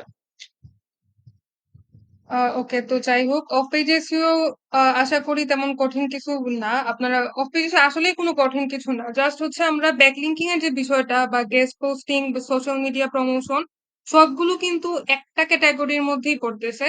তার মানে কি আমরা হচ্ছে ফেসবুক, ইনস্টাগ্রাম, ইউটিউব এইসব অন্যান্য সাইট বা অন্যান্য মাধ্যম যখন ইউজ করব এবং ইউজ করে কি করব, সিম্পলি আমাদের ওয়েবসাইটের বিভিন্ন কন্টেন্ট গুলো মানে লিংক আকারে শেয়ার করব। এবং আরো সাইট আছে, পিন্টারেস্ট আছে, তারপর কুইরা আছে। তো এই যে সাইট গুলো আছে বা ফরাম পোস্টিং গুলো, এগুলোকে ইন শর্ট আর কি ফরাম পোস্টিং বলে। তো ফরাম পোস্টিং এর মাধ্যমে যখন আমরা আমাদের ওয়েবসাইটের এসইও এর জন্য মানে ওয়েবসাইটের আরো বেশি ট্রাফিক আনার জন্য, রিডার আনার জন্য যখন ওয়েবসাইটের বিভিন্ন কন্টেন্টের লিংক অ্যাটাচ করে শেয়ার করব, সেই কাজগুলোই হচ্ছে অফ পেজ এসইও এর কাজ। এগুলাকে ব্যাকলিঙ্কিংও বলা হয়। এবং যখন অন্যান্য সাইটে যেমন ধরেন Pinterest বললাম বা কিউরা বললাম, কিউরা বা Pinterest এগুলো হচ্ছে ফরাম পোস্টিং এর সাইট।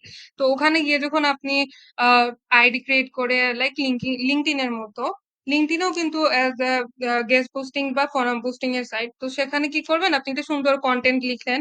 সুন্দর কন্টেন্ট লিখার পরে আপনার ওয়েবসাইটের যে কন্টেন্ট গুলো আছে, যেমন এই একটা নিউজ জাস্ট হচ্ছে সিম্পলি এই যে নিউজটা আছে, এই নিউজের এই লিঙ্কটা আছে, এই লিঙ্কটা জাস্ট আপনি আপনার ওই সাইটে গিয়ে কন্টেন্টের সাথে অ্যাটাচ করে শেয়ার করে দিলেন। তো এটা হচ্ছে কি গেস্ট পোস্টিং এর কাজ। বা সোশ্যাল মিডিয়া প্রমোশনের ক্ষেত্রেও যদি আপনি বলেন বা এটা কিন্তু ব্যাকলিঙ্কিং এর ক্ষেত্রেও কিন্তু সেম হয়। সোশ্যাল মিডিয়া প্রমোশনের ক্ষেত্রে কি হয়, যেমন ধরেন সোশ্যাল মিডিয়ার জন্য আপনি ধরেন একজন ব্লগার আনলেন বা একজন ইনফ্লুয়েন্সার আপনি হচ্ছে জাস্ট একটু কন্ট্রাক্ট বেস হায়ার করলেন। হায়ার করার পরে কি করলেন, বললেন যে আপনার এই কয়েকটা প্রোডাক্ট আছে, এই কয়েকটা প্রোডাক্টের প্রমোশন করতে হবে। তো সে কি করলো, তার পেজ থেকেও কিন্তু গিয়ে কি করতে পারে, প্রমোশন করতে পারে, লাইভ ভিডিও করতে পারে বা প্রেজেন্ট করতে পারে প্রোডাক্ট গুলো। তখন যখন সে তার পেজ থেকে শেয়ার করলো এবং সিম্পলি হচ্ছে আপনার যে ই কমার্সের ওয়েবসাইটটা আছে, এই ওয়েবসাইটের লিঙ্কটাও অ্যাটাচ করে দিল তার ওই লাইভ প্রেজেন্ট শোতে, অথবা লাইভ প্রেজেন্টের ভিডিওর সাথে জাস্ট অ্যাটাচ করে দিল। পাশাপাশি সে ফেসবুকের পেজটাও অ্যাটাচ করে দিল। তো সোশ্যাল মিডিয়া প্রমোশন বা সোশ্যাল প্রমোশন এরকমই হয়ে থাকে। গেস্ট পোস্টিং এর ক্ষেত্রে যেটা বলছিলাম, প্রিন্টারেস্ট বা কিউরার যে সাইট গুলো আছে, সেখানে আপনি সুন্দর করে একটা পোস্ট করলেন বা blogger.com এ সুন্দর করে একটা কন্টেন্ট লিখলেন। সেখানে হচ্ছে আপনার ওয়েবসাইটের লিঙ্কটা অ্যাটাচ করে দিলেন। যেকোনো একটা কন্টেন্টে জাস্ট সি মোর বা আরো পড়ুন বা আরো দেখুন এরকম করে একটা কন্টেন্টের লিঙ্ক অ্যাটাচ করে দিলেন। আবার ব্যাকলিঙ্কিং ও বলা হয় এইগুলাকে। তো ব্যাকলিঙ্কিং এর ক্ষেত্রে আবার আরো কিছু টেকনিক আছে, কিছু কমেন্ট করা। এজ এ গেস্ট হিসেবে অন্যান্য ওয়েবসাইটে গিয়ে যদি আপনি কমেন্ট করেন, যেমন ধরেন প্রথম আলোর এখানে কমেন্টের অপশন আছে কিনা, উম এখানে তো নাই। আচ্ছা, এটাতে দেখি। না, এগুলোতে কমেন্টের অপশন, কমেন্টের অপশন পাই কিনা একটু দেখে নিন।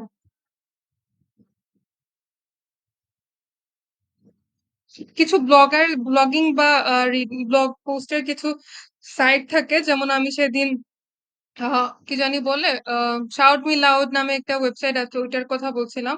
তো শাউট মি লাউড ওয়েবসাইটে কিন্তু আবার গেস্ট পোস্টিং বা কমেন্টিং এর একটা অপশন থাকে। শাউট মি লাউড লিখে দেখি। নেটওয়ার্কটা তেমন ফাস্ট চলতেছে না, ওয়াইফাই ইউজ করতেছি না তো, মোবাইলে ডাটা ইউজ করতেছি। 22% চার্জ আছে, আর 18-15 মিনিটের মতো চলতে পারে।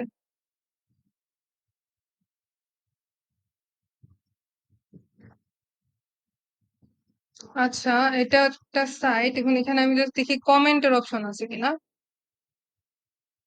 ইয়েস, এই যে কমেন্টের অপশন আছে। তো আপনি যদি অন্যান্য ওয়েবসাইটে গিয়ে কি করেন, একটা ব্লগ করলেন, ব্লগ করার পরে যদি এই যে ওরা যেরকম কমেন্ট করছে, তো আপনি যদি এরকম করে কমেন্ট করেন, এই যে এখানে লিভ এ কমেন্টের একটা অপশন আছে। তো লিভ এ কমেন্টের একটা অপশন এসে কি করলেন, আপনি জাস্ট হচ্ছে আপনি একটা কমেন্ট করলেন, সুন্দর কিছু লিখলেন, লিখার পর এখানে নাম দিলেন, ইমেল দিলেন, এবং এই যে ওয়েবসাইটের যে অপশনটা আছে, ওয়েবসাইটের অপশনে এসে ওয়েবসাইটের লিঙ্কটা অ্যাটাচ করলেন। লিঙ্কটা অ্যাটাচ করলেন এবং এখানে যে আপনি কমেন্টটা করলেন, কমেন্টের সাথে কি করলেন, একটা কন্টেন্টের লিঙ্ক সুন্দর মতো অ্যাটাচ করে দিলেন এবং এটা কি করলেন, পোস্ট করে দিলেন। তো এটাও অ্যাজ এ গ্যাস পোস্টিং এরকমও হয়ে থাকে। এরকমও আমরা ব্যাকলিঙ্কিংটা করে থাকি। তো এই কাজগুলো আমরা কিভাবে করি? একটা আমাদের ওয়েবসাইটের বাইরে গিয়ে ওয়েবসাইটটাকে এসইও করে র‍্যাংক করানোর জন্য আমরা এই কাজগুলো করে থাকি। এবং টেকনিক্যাল এসইও র বিষয়টা আসলে টোটালি এই ২ টার সাথে রিলেটেবল। বেসিক্যালি বা জেনারেলি আমাদের এসইও টাইপ হচ্ছে ২ ধরনের, অন পেজ এসইও এবং অফ পেজ এসইও। এবং টেকনিক্যাল এসইও টা আসছে তখন, যখন দেখা গেছে কি আমাদের কিছু টেকনোলজি আরো ইউজ করতে হচ্ছে। এসইও করার জন্য আরো বেটার টেকনোলজি, আরো বেটার সফটওয়্যার আমাদের ইউজ করতে হচ্ছে। সেই আ আ প্রয়োজন অনুসারে কিন্তু আমাদের টেকনিক্যাল এসইও টা আসছে। তো এই টেকনিক্যাল এসইও বলতে আমরা একদম শর্টলি আপনাদেরকে একটু বলে রাখি। যেমন ধরেন আমরা হচ্ছে মোবাইল ফোনে কিছু অ্যাপ ইউজ করে থাকি। আমরা বেসিক নরমালি বা জেনারেলি কিন্তু আমরা Google Chrome বা অন্যান্য ব্রাউজার ইউজ করে কিন্তু Facebook এ কিন্তু আমরা লগইন করতে পারি। Facebook এ অ্যাকাউন্ট ক্রিয়েট করে Facebook এ আমরা লগইন কিন্তু করতে পারি। Google Chrome ইউজ করেও করতে পারি। কিন্তু আমাদের আরো বেটার এবং আরো অ্যাডভান্স যেন আমরা একটু ফ্রিলি ইউজার ফ্রেন্ডলি যেন আমরা কাজ করতে পারি, পোস্ট করতে পারি এবং এরকমভাবে ইউজ করতে পারি। সেজন্য কি আসলো? Facebook অ্যাপ আসলো, তারপর মেসেঞ্জার আসলো, তাই না? তো আরো প্রয়োজন যখন আরো অ্যাডভান্স ইউজ করার জন্য আমাদের কি আসলো? Instagram ও আসলো। দেন হচ্ছে WhatsApp ও আসলো। সো আমাদের ইউজারদের আম মানে প্রয়োজন অনুযায়ী যখন আমাদের আরো কিছু নিউ ডেভেলপ হলো, অ্যাপ গুলো ডেভেলপ হলো, ঠিক সিমিলারলি ওয়েবসাইটেরও বিভিন্ন প্রয়োজন অনুযায়ী আমাদের কি হচ্ছে? বিভিন্ন অ্যাপ বা সফটওয়্যার ইউজ করতে হয়। তো সেগুলো অ ওভারঅল কিসের আওতায় পড়ে? টেকনিক্যাল এর আওতায় পড়ে। তো ওই সফটওয়্যার গুলো ইউজ করে যখন আমরা এসইও টার কাজ করি, আমাদের ওয়েবসাইটের র‍্যাংকিং এর কাজ করি, সেই কাজগুলো আমাদের কিসের মধ্যে পড়ে? টেকনিক্যাল এসইও এর মধ্যে পড়ে। তো এর জন্য আমাদের কি করতে হয়? টেকনিক্যাল এসইও তে আমরা বেসিক্যালি আমাদের ওয়েবসাইটের স্পিড বাড়ানোর জন্য কাজ করে থাকি। আমাদের সাইটের স্ট্রাকচার মানে ওয়েবসাইটের যে সম্পূর্ণ ডিজাইন, সম্পূর্ণ সাইট স্ট্রাকচার, এই যে এখানে সর্বশেষ রাজনীতি, বাংলাদেশ, অপরাধ, বিশ্ব, এই যে বিভিন্ন পয়েন্ট গুলো এটাচ করা হইছে হেডিং এর মধ্যে বা উপরের যে হোম বাটনের মধ্যে এগুলো যখন এড করা হইছে, সেগুলো কি ইউজ করে এড করছি আমরা? বিভিন্ন সফটওয়্যার ইউজ করে এড করছি। ঠিক আছে? তো মানে স্ট্রাকচারটা সুন্দর করছি। তারপর এখানে সার্চ অপশন আসছে, ই-পেপার এর অপশন আসছে। দেন এখানে হচ্ছে ল্যাঙ্গুয়েজ মানে হচ্ছে আমরা নিউজটা বাংলায় পড়তে পারি, ইংলিশেও পড়তে পারি, এরকম একটা ফিচার আমরা আমাদের এড করা আছে।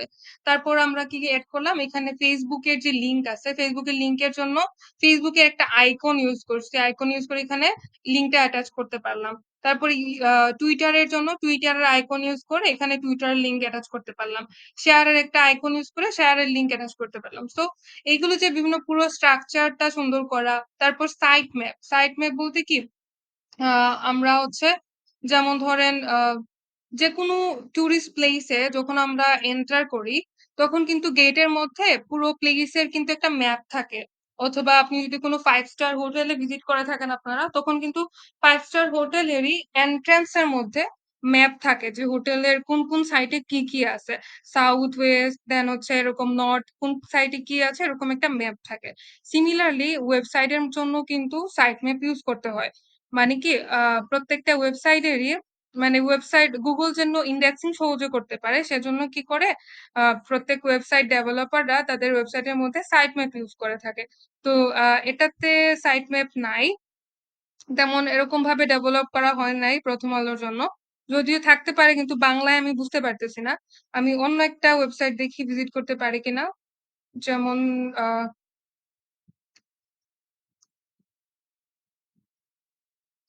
দেখি নেটওয়ার্ক কতটুকু সাপোর্ট করতেছে। এর মধ্যে আমার ল্যাপটপের চার্জও শেষ হয়ে গেছে। 18% আছে প্রায়। একটু ফাস্ট আমি শেষ করে দিচ্ছি এই বিষয়গুলো। আচ্ছা, এটা একটা ওয়েবসাইট। আ এখানে দেখি সাইট ম্যাপ আছে কিনা।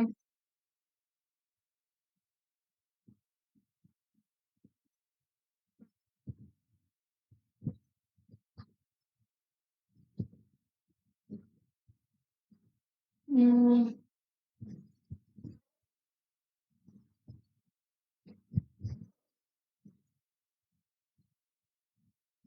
আচ্ছা, ওরা ইনডিরেক্টলি এখানে কিছু সাইট ম্যাপ এড করছে। মানে এখানে popular course resources, interview questions, free courses এরকম করে মেনশন করছে। বাট ডিরেক্টলি তারা কোনো সাইট ম্যাপে এরকম ভাবে মেনশন করে নাই। বাট এখানে থাকার কথা। আচ্ছা, একটা জিনিস দেখি।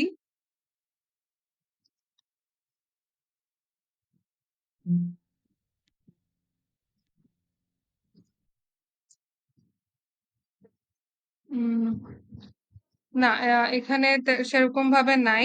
আমি অ্যামাজনের একটু সাইটে যাই।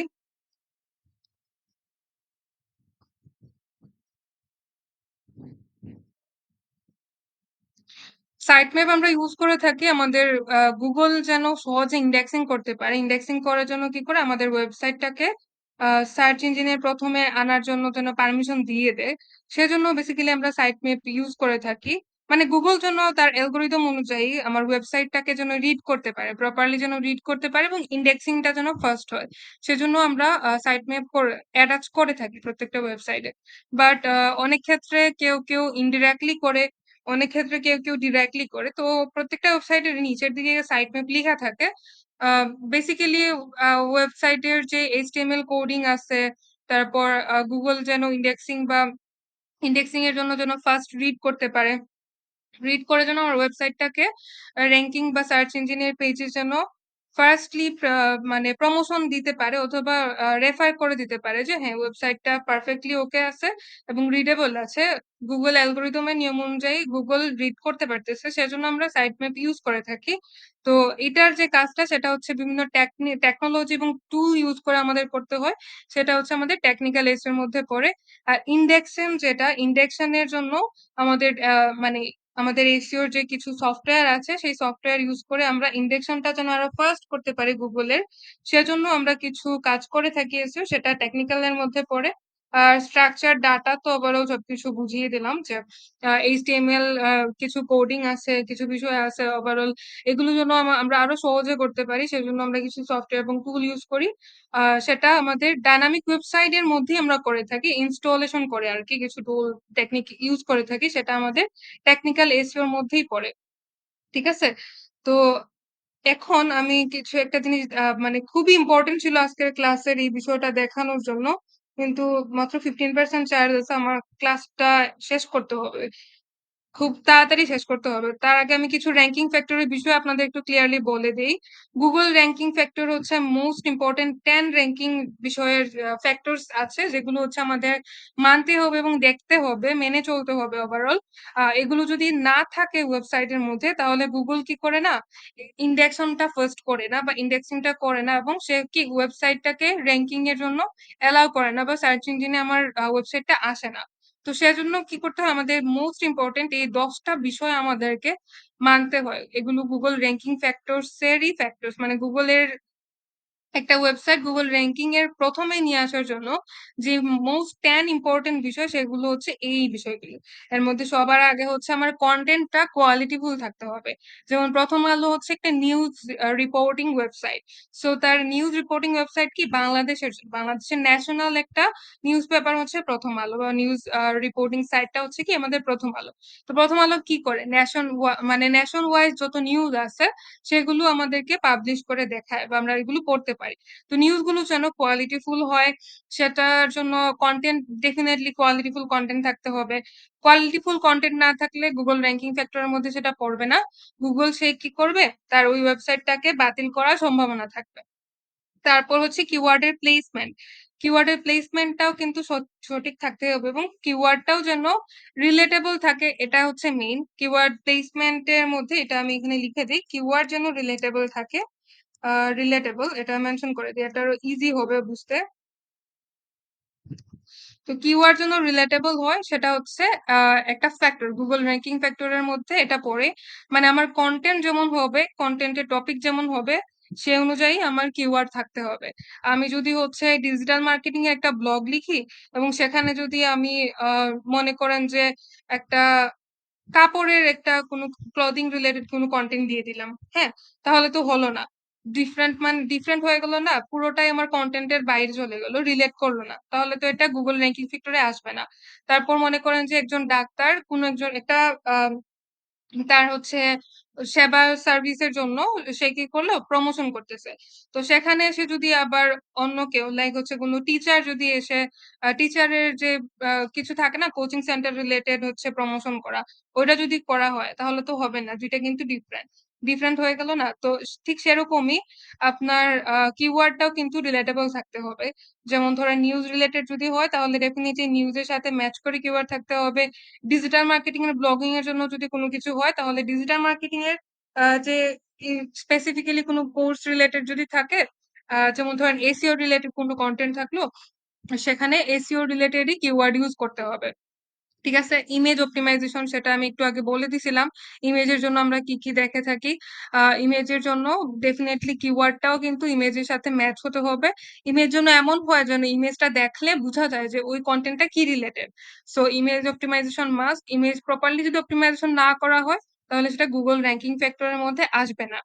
ইউআরএল এর স্ট্রাকচার। ইউআরএল স্ট্রাকচার বলতে কি? যেমন ধরেন এখানে আমি হচ্ছে WS কিউব থেকে আবার আসি।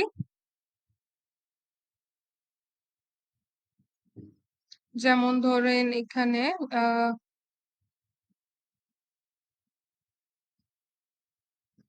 আচ্ছা, এটা একটাতে যাই। জাস্ট একটা পেজে আমি ভিজিট করতেছি। তো এখানে দেখেন এই যে ইউআরএলটা, এটা হচ্ছে কি সাইবার সিকিউরিটির একটা পেজ বা কন্টেন্ট রিলেটেড ইউআরএল বা একটা প্রোগ্রাম রিলেটেড হচ্ছে পেজ, সেখানে আমি ভিজিট করছি।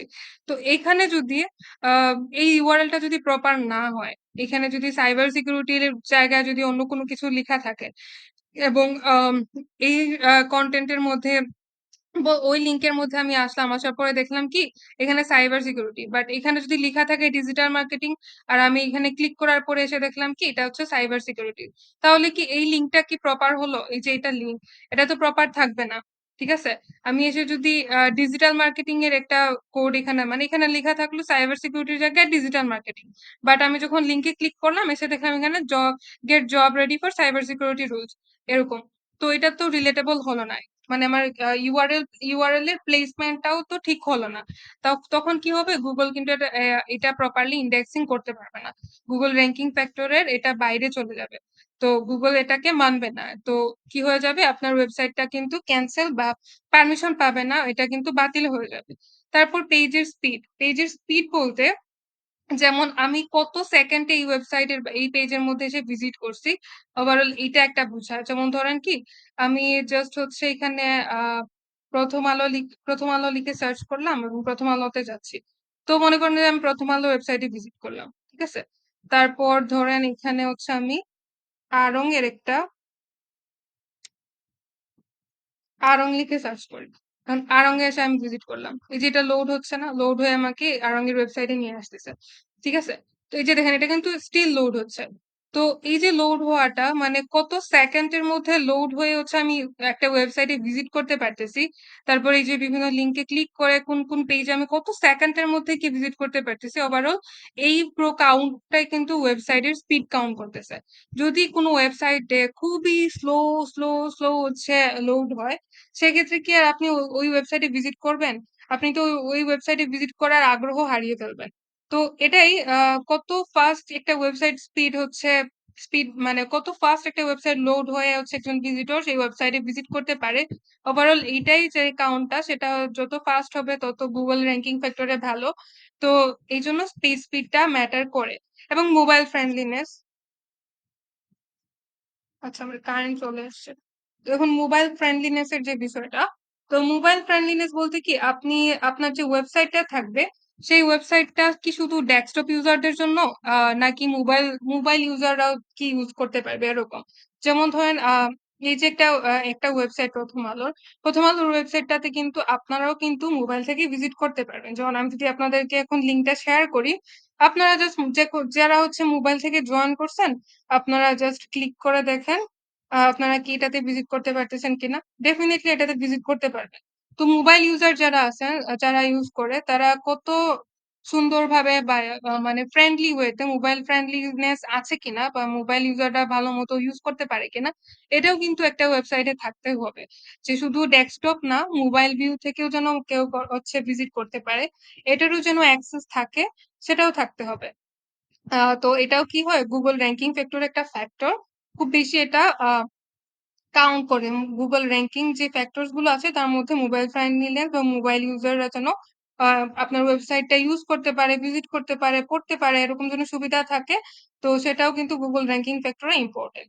তারপর core web vital, that means হচ্ছে কি আপনার ওয়েবসাইটটার যত আদার জিনিস আছে, মানে data, HTML tags, everything, data optimisation বা হচ্ছে যত ধরনের HTML রিলেটেড ডেটা আছে সেগুলো কত ফাস্ট গুগল রিড করতে পারতেছে, কত ফাস্ট ইউজ করতে পারতেছে এবং কত ফাস্ট হচ্ছে সে ক্যাচ করতে পারতেছে যে হ্যাঁ এগুলোর ভাইটাল যত কোর্স আছে HTML সেগুলো কত হাই কোয়ালিটির বা কতটুকু রিডেবল, কতটুকু ইউজফুল, সেগুলো কি কত ভালো চলতেছে কিনা ওইগুলো অপটিমাইজ করাই হচ্ছে মানে একটু ফ্যাক্টর করে গুগল র্যাঙ্কিং এর, একটু না এটা অনেক বেশি ফ্যাক্টর করে। যেমন কোনো সাইটে কি হয় অনেক সময় আমরা দেখি যে 404 এরর অথবা 501 এরর, এরকম কিছু এরর আসে অথবা রিচ করতে পারে না, ওই ওয়েবসাইটটাতে রিচ করতে পারে না বা ওই সাইটটাতে আমরা রিচ করতে পারি না। যেমন কিছুক্ষণ আগে আমি আম, প্রথম আলোরই ফেসবুক পেজে আমি হচ্ছে তার ওয়েবসাইট থেকে সরাসরি ফেসবুক পেজে আমি যাওয়ার চেষ্টা করছিলাম, বাট তখন আমি যেতে পারি নাই। আমাকে একটা মেসেজ দিয়েছিল যে কান্ট রিচ দিস সাইট, কোনো না কোনো কিছুর কারণে, হয় নেটওয়ার্ক কিছুর কারণে বা সার্ভার কোনো প্রবলেমের কারণে, যেখানে আমি যেতে পারিনি। তো সিমিলারলি এরকম যদি কোনো কিছু হয় তাহলে যেন গুগল যেন সেটার ইন্ডেক্সিং করতে পারে এবং রিড করতে পারে যে কোনো একটা প্রবলেম আছে এবং একটা মেসেজ যদি দিয়ে, তাহলে কি হবে ওই ইউজাররা বুঝতে পারবে যে হয়তো সার্ভারে কাজ চলতেছে বা সার্ভার ডাউন হয়ে আছে, এরকম কোনো কিছু একটা মেসেজ পাবে। ওইটাই আর কি। আবার একটা জিনিস আছে কি, যেমন ধরেন আপনার ওয়েবসাইটে 404 এররের একটা মেসেজ থাকতে হবে, 501 এররের একটা মেসেজ থাকতে হবে। যেমন ধরেন আমি জাস্ট হচ্ছে কি এইখানে সামহাও কিছু একটা লিখলাম, লিখার পরে একটা ক্লিক করলাম। এই যে দেখেন প্রথম আলো তার ওয়েবসাইটের মধ্যে 404 কিছু পাওয়া যায়নি এরকম একটা এররের মেসেজ দিছে, বাট এটা কিন্তু অনেক ইউনিক, একটা কিউট একটা ভাইব দিতেছে এখানে যে ঠিক আছে এটা 404 এরর। তারপরও কিন্তু আমরা কোথায় আছি, ওয়েবসাইটের হোম পেজে কিন্তু আছি। আমরা কিন্তু এটা থেকে কিন্তু বাইরে কিন্তু যাই নাই, আমরা কিন্তু ওয়েবসাইটের হোম বাটন দেখতে পারতেছি। এখানে হোম বাটন আছে, এখানে উপরে যে হেডিং এর মধ্যে যে র‍্যাঙ্কিং এর যে নিউজ গুলো বা টপ নিউজ যেগুলো সেগুলো কিন্তু এখানে দেখাইতেছে ভিডিও আকারে বা ছবি আকারে এখানে দেখাইতেছে। তারপর এখানে এই যে দেখেন টাইটেল বার গুলো কিন্তু ছোট ছোট সাবটাইটেল বার সবগুলো কিন্তু এখানে আছে, এগুলো কিন্তু ক্লিকেবল। সো আমি কিন্তু কোথায় আছি, আমি ওয়েবসাইটে কিন্তু 404 এরর পাইছি, বাট আমি ওয়েবসাইটের হোম সেকশনটা গুলোতে কিন্তু ভিজিবল করতে পারতেছি। তার মানে এটার কিন্তু প্রপার অপটিমাইজেশন করা আছে, ওয়েবসাইটটা প্রপারলি সুন্দর মতো সাজানো আছে। 404 এরও আসুক সমস্যা নাই, কিন্তু আমি ওই ওয়েবসাইটে কিন্তু ভিজিট আছি, এখনো কিন্তু ওয়েবসাইটের ভেতরে আছি। আমি জাস্ট একটা ক্লিক করে কোথায় যেতে পারি, হোম বাটনে ক্লিক করলাম, হোম বাটনে ক্লিক করার পরে এখানে টপ নিউজ যেগুলো আছে এগুলো কিন্তু আমি দেখতে পারতেছি। তারপর আমি এগুলোও ক্লিক করতে পারতেছি, সব জায়গাতে ক্লিক করতে পারতেছি। সো ভাইটাল কোড এগুলো কিন্তু ভিজিবল থাকতে হবে এবং প্রত্যেকটা ওয়েবসাইটের জন্য এগুলো থাকতে হবে। এটাও গুগল র‍্যাঙ্কিং ফ্যাক্টরে খুব বেশি একটা ফ্যাক্টর ইম্প্যাক্ট করে। তারপর সাইট স্ট্রাকচার এর কথা আমি যেটা বলছিলাম, সাইট স্ট্রাকচার লাইক হচ্ছে এই যে প্রত্যেকটা বিষয় এখানে হোম বাটন, তারপর টপ নিউজ এর জন্য একটা উপরে হেডিং দেয়া, তারপর টাইটেল বার গুলো প্রত্যেকটা ছোট ছোট সাবটাইটেল বার, search option, e paper option, ল্যাঙ্গুয়েজের বিষয়টা এটা বাংলা ইংলিশে পড়া যায় কিনা, লগ ইন সেকশন মানে এখানে কিন্তু আপনি নিজেই লগইন করতে পারবেন। নিজের একটা অ্যাকাউন্টে লগইন সাইন করে এখানে কি করতে পারবেন?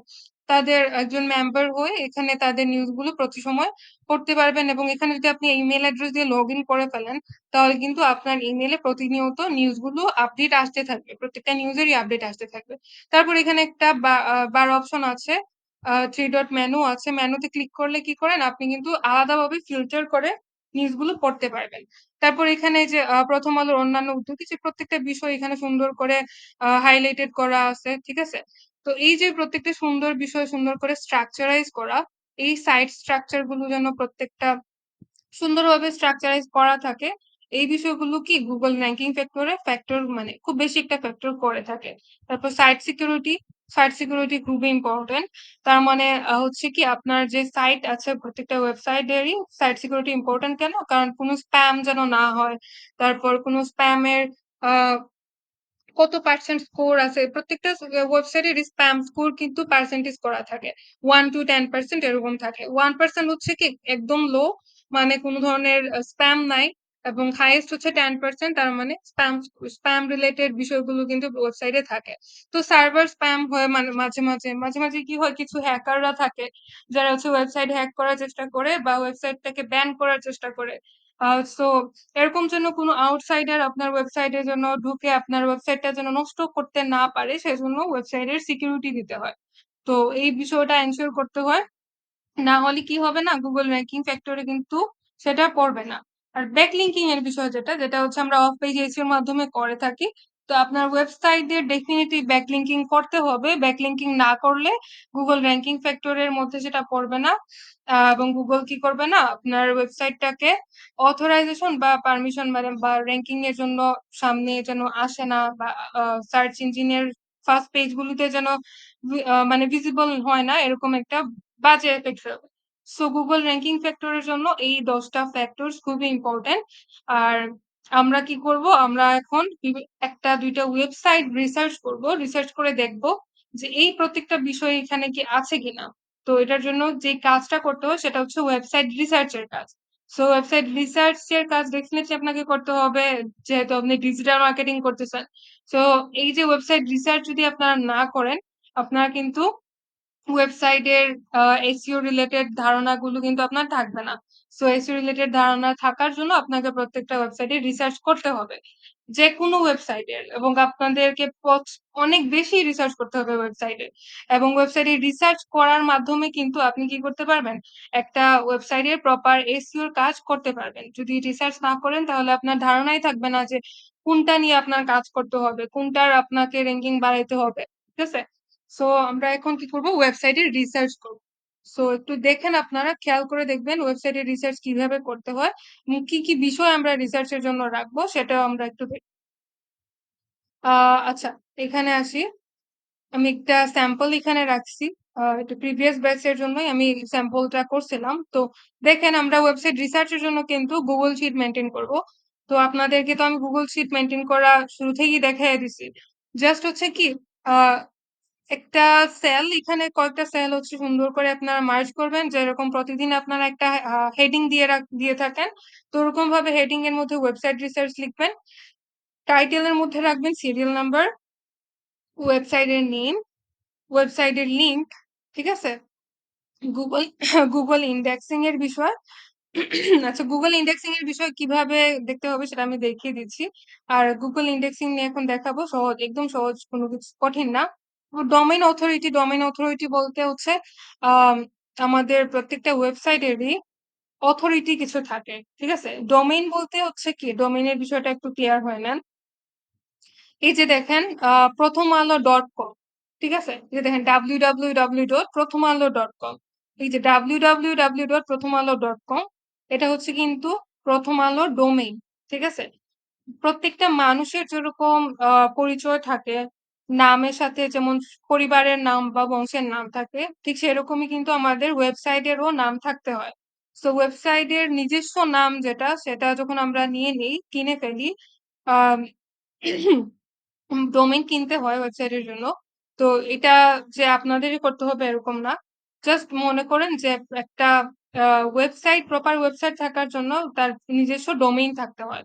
সো এই যে অংশটা www.প্রথমআলো.com, এটা হচ্ছে ডোমেইন, প্রথম আলো ডোমেইন। সো এই যে ডোমেইনটা, এটার কিন্তু অথরিটি থাকে। মানে একটা ওয়েবসাইটের ভেতরে আহ, এই যে ডোমেইন রিলেটেড যত আহ, কাজ আছে, অপটিমাইজেশনের যত কাজ আছে, সেই কাজটা যত অথরিটি ইনভলভ থাকে, বা যত সাইটে হচ্ছে এই ডোমেইনটা শেয়ার করা হয়, অথবা আমরা যে ব্যাকলিঙ্কিং এর কাজগুলো করে থাকি, এরকম যত শেয়ারেবল কাজগুলো করা হয় বা যত অথরিটি এটার সাথে ইনভলভ থাকে এই ডোমেইনের জন্য, জাস্ট হচ্ছে www.প্রথমআলো.com, এই ডোমেইনের আন্ডারে যত এডমিন থাকে বা অথরিটি থাকে তাদেরকে ডোমেইন অথরিটি বলা হয়। ঠিক আছে? তারপর এই যে পেজেস গুলো থাকে, ওয়েবসাইটের যত পেজেস আছে, প্রত্যেকটা পেজেস এর আন্ডারে যখন যত অথরিটি থাকে, সেই অথরিটি গুলো বা ব্যাকলিঙ্কিং এর জন্য যত কাজগুলো করা হয় সেগুলোর যে অথরিটি থাকে সেটা হচ্ছে পেজ অথরিটি। তো ডোমেইনের জন্য যত অথরিটি বা অ্যাডমিন ইনভলভ থাকবে তারা হচ্ছে ডোমেইন অথরিটি। পেজেস এর জন্য যত ইনভলভ বা অ্যাক্টিভিটিস বা ইনভলভমেন্ট থাকবে তারা হচ্ছে পেজ অথরিটি। ঠিক আছে? ডোমেইন এবং পেজ অথরিটি নিয়ে আশা করি কোনো প্রবলেম হবে না। আপনারা জাস্ট হচ্ছে এগুলো কত ওয়েবসাইটের মধ্যে ডোমেইনের কয়টা সংখ্যা এবং পেজ অথরিটির কয়টা সংখ্যা আমরা জাস্ট এইটা রিসার্চ করব। তারপর ইন্টারনাল লিঙ্ক তো আমি ক্লিয়ার করে দিছি, এক্সটার্নাল লিঙ্কও ক্লিয়ার করে দিছি এবং ওয়েবসাইটের এইজটাও কিন্তু আমরা চেক করতে পারি, সেটাও দেখিয়ে দেবো এখন। তারপর ওয়েবসাইটের পেজও আমরা চেক করতে পারি, সেটাও দেখিয়ে দেবো। প্রত্যেকটা বিষয় এখানে চেক করা যায়, সেগুলো দেখিয়ে দেবো। তো গুগল ইন্ডেক্সিং দিয়ে শুরু করি। মনে করেন যে গুগল ইন্ডেক্সিং আপনার চেক করতে হবে। তো গুগল ইন্ডেক্সিং চেক করার জন্য আমরা ম্যানুয়ালি একটা কাজ করে থাকি, ম্যানুয়ালি আমরা ইন্ডেক্সিং করে থাকি এবং আমরা টুল ইউজ করেও কিন্তু করে থাকি। সো ম্যানুয়ালি যদি আমরা করি, সেক্ষেত্রে ধরেন আমি গুগল ক্রোমে আসলাম। গুগল ক্রোমে আসার পরে এখানে লিখলাম কি www ডট প্রথম আলো। আচ্ছা, আমি জাস্ট হচ্ছে প্রথম আলো লিখি, www ডট লিখতেছি না, এখানে লিখতেছি দেখেন সাইট কোলন, তারপর হচ্ছে যে প্রথম আলো ডোমেইন যায়, এই ডোমেইনটা আমি কপি করছি, কপি করে এখানে পেস্ট করছি। তো আমি লিখলাম কি সাইট কোলন দিছি, সাইট কোলন দিয়ে আমি প্রথম আলো ডোমেইনটা জাস্ট এখানে কপি পেস্ট করে দিছি। এখন দেখি এন্টার করে। আচ্ছা, তো সাইট কোলন দেওয়ার পরে আমি প্রথম আলোর যে ডোমেইন লিঙ্কটা, পুরো লিঙ্কটা, ওয়েবসাইটের লিঙ্কটা এখানে কপি পেস্ট করছি। কপি পেস্ট করার পরে আমাকে এরকম একটা ইন্টারফেসে নিয়ে আসছে। তো এখান থেকে আপনি এখানে দেখেন টুলের একটা অপশন আছে, এই যে এখানে, এই যে এই জায়গাটা টুল। তো আমাদেরকে এখানে ক্লিক করতে হবে।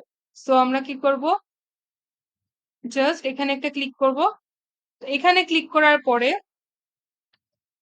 এই যে দেখেন এখানে একটা রেজাল্ট দিছে, এই যে রেজাল্টটা, ঠিক আছে, এই যে একটা রেজাল্ট দিছে, এই রেজাল্টটা হচ্ছে আমার গুগল ইন্ডেক্সিং এর রেজাল্ট। ওকে, এটা হচ্ছে গুগল ইন্ডেক্সিং এর রেজাল্ট। এটা হচ্ছে আমরা কি ম্যানুয়ালি পাইছি, ম্যানুয়ালি এভাবে সাইট কোলন এই, তারপর হচ্ছে আমার যে প্রথম আলো ওয়েবসাইটের যে লিঙ্কটা, http থেকে প্রথম আলো ডট কম যে লিঙ্কটা, এটা জাস্ট আমি কপি করছি, কপি করে সার্চ বারে আনছি, এনে হচ্ছে এখানে পেস্ট করছি। পেস্ট করার পরে আমি টুল অপশনে ক্লিক করছি, যে টুলসে ক্লিক করার পরে আমার এখানে একটা রেজাল্ট দিছে 5,64,000-এর মতো একটা রেজাল্ট দিছে। এটা কিন্তু চেঞ্জেবল, মানে এটা সবসময় প্রতি সেকেন্ডে কিন্তু এটা চেঞ্জ হয়। তো এখানে দেখেন 0.18 সেকেন্ডের একটা রেজাল্ট, এটা ঠিক আছে 5,64,000। তো এটা হচ্ছে আমার গুগল ইন্ডেক্সিং এর রেজাল্ট, এটা আমরা ম্যানুয়ালি পাইছি, ম্যানুয়ালি এভাবে সার্চ করে পাইছি। আমরা কিন্তু এই রেজাল্টটা একটা টুল ইউজ করেও দেখতে পারি। হয়তো এরকম আসবে না, বাট কাছাকাছি আসতে পারে। আচ্ছা, আমি এটা হচ্ছে একটা টুল আছে এখানে, এই টুলটা আমি ইউজ করব এখন। সো আমি এখানে প্রথম আলোতে আসি। একটা টুল আমার এক্সটেনশন করা আছে অলরেডি, এটা কিভাবে এক্সটেনশন করতে হবে সেটা আমি দেখিয়ে দিচ্ছি। আমি এখানে জাস্ট এসইও কোয়াক, এখানে লিখতে হবে একটা টুলের নাম SEO quack for extension, SEO quack extension for Chrome, এটা লিখতে হবে। এটা লিখবেন গুগল ক্রোমে এসে, এই টুলটার নাম লিখবেন। লিখার পরে এখানে প্রথম একটা লিংক আছে, গুগল ক্রোম ওয়েব স্টোরের একটা লিংক আছে, জাস্ট এখানে ক্লিক করবেন। সো এখানে ক্লিক করার পরে আমার এটা কিন্তু গুগল ক্রোমের সাথে অ্যাড করা যেহেতু, তাই এখানের মধ্যে রিমুভ ফর ক্রোম লেখা আছে। সো আমি এটা এখন রিমুভ করতেছি, আপনাদেরকে দেখাবো যে কিভাবে অ্যাড করতে হবে। আমি আবার আসতেছি এটাতে, জাস্ট হচ্ছে এসইও কোয়াক, এই যে দেখেন SEO quack extension for Chrome, এটা লিখতে হবে, লিখে এন্টার ক্লিক করতে হবে। এন্টার ক্লিক করে প্রথম যে লিঙ্কটা ক্রোম ওয়েব স্টোরের, এই লিঙ্কে ক্লিক করবেন। এই লিঙ্কে ক্লিক করার পরে এখানে একটা টুল এক্সটেনশনের জন্য আছে, তো এখানে লেখা থাকবে add to Chrome, just add to ক্রোমে ক্লিক করবেন। তারপরে এড এক্সটেনশনে ক্লিক করবেন।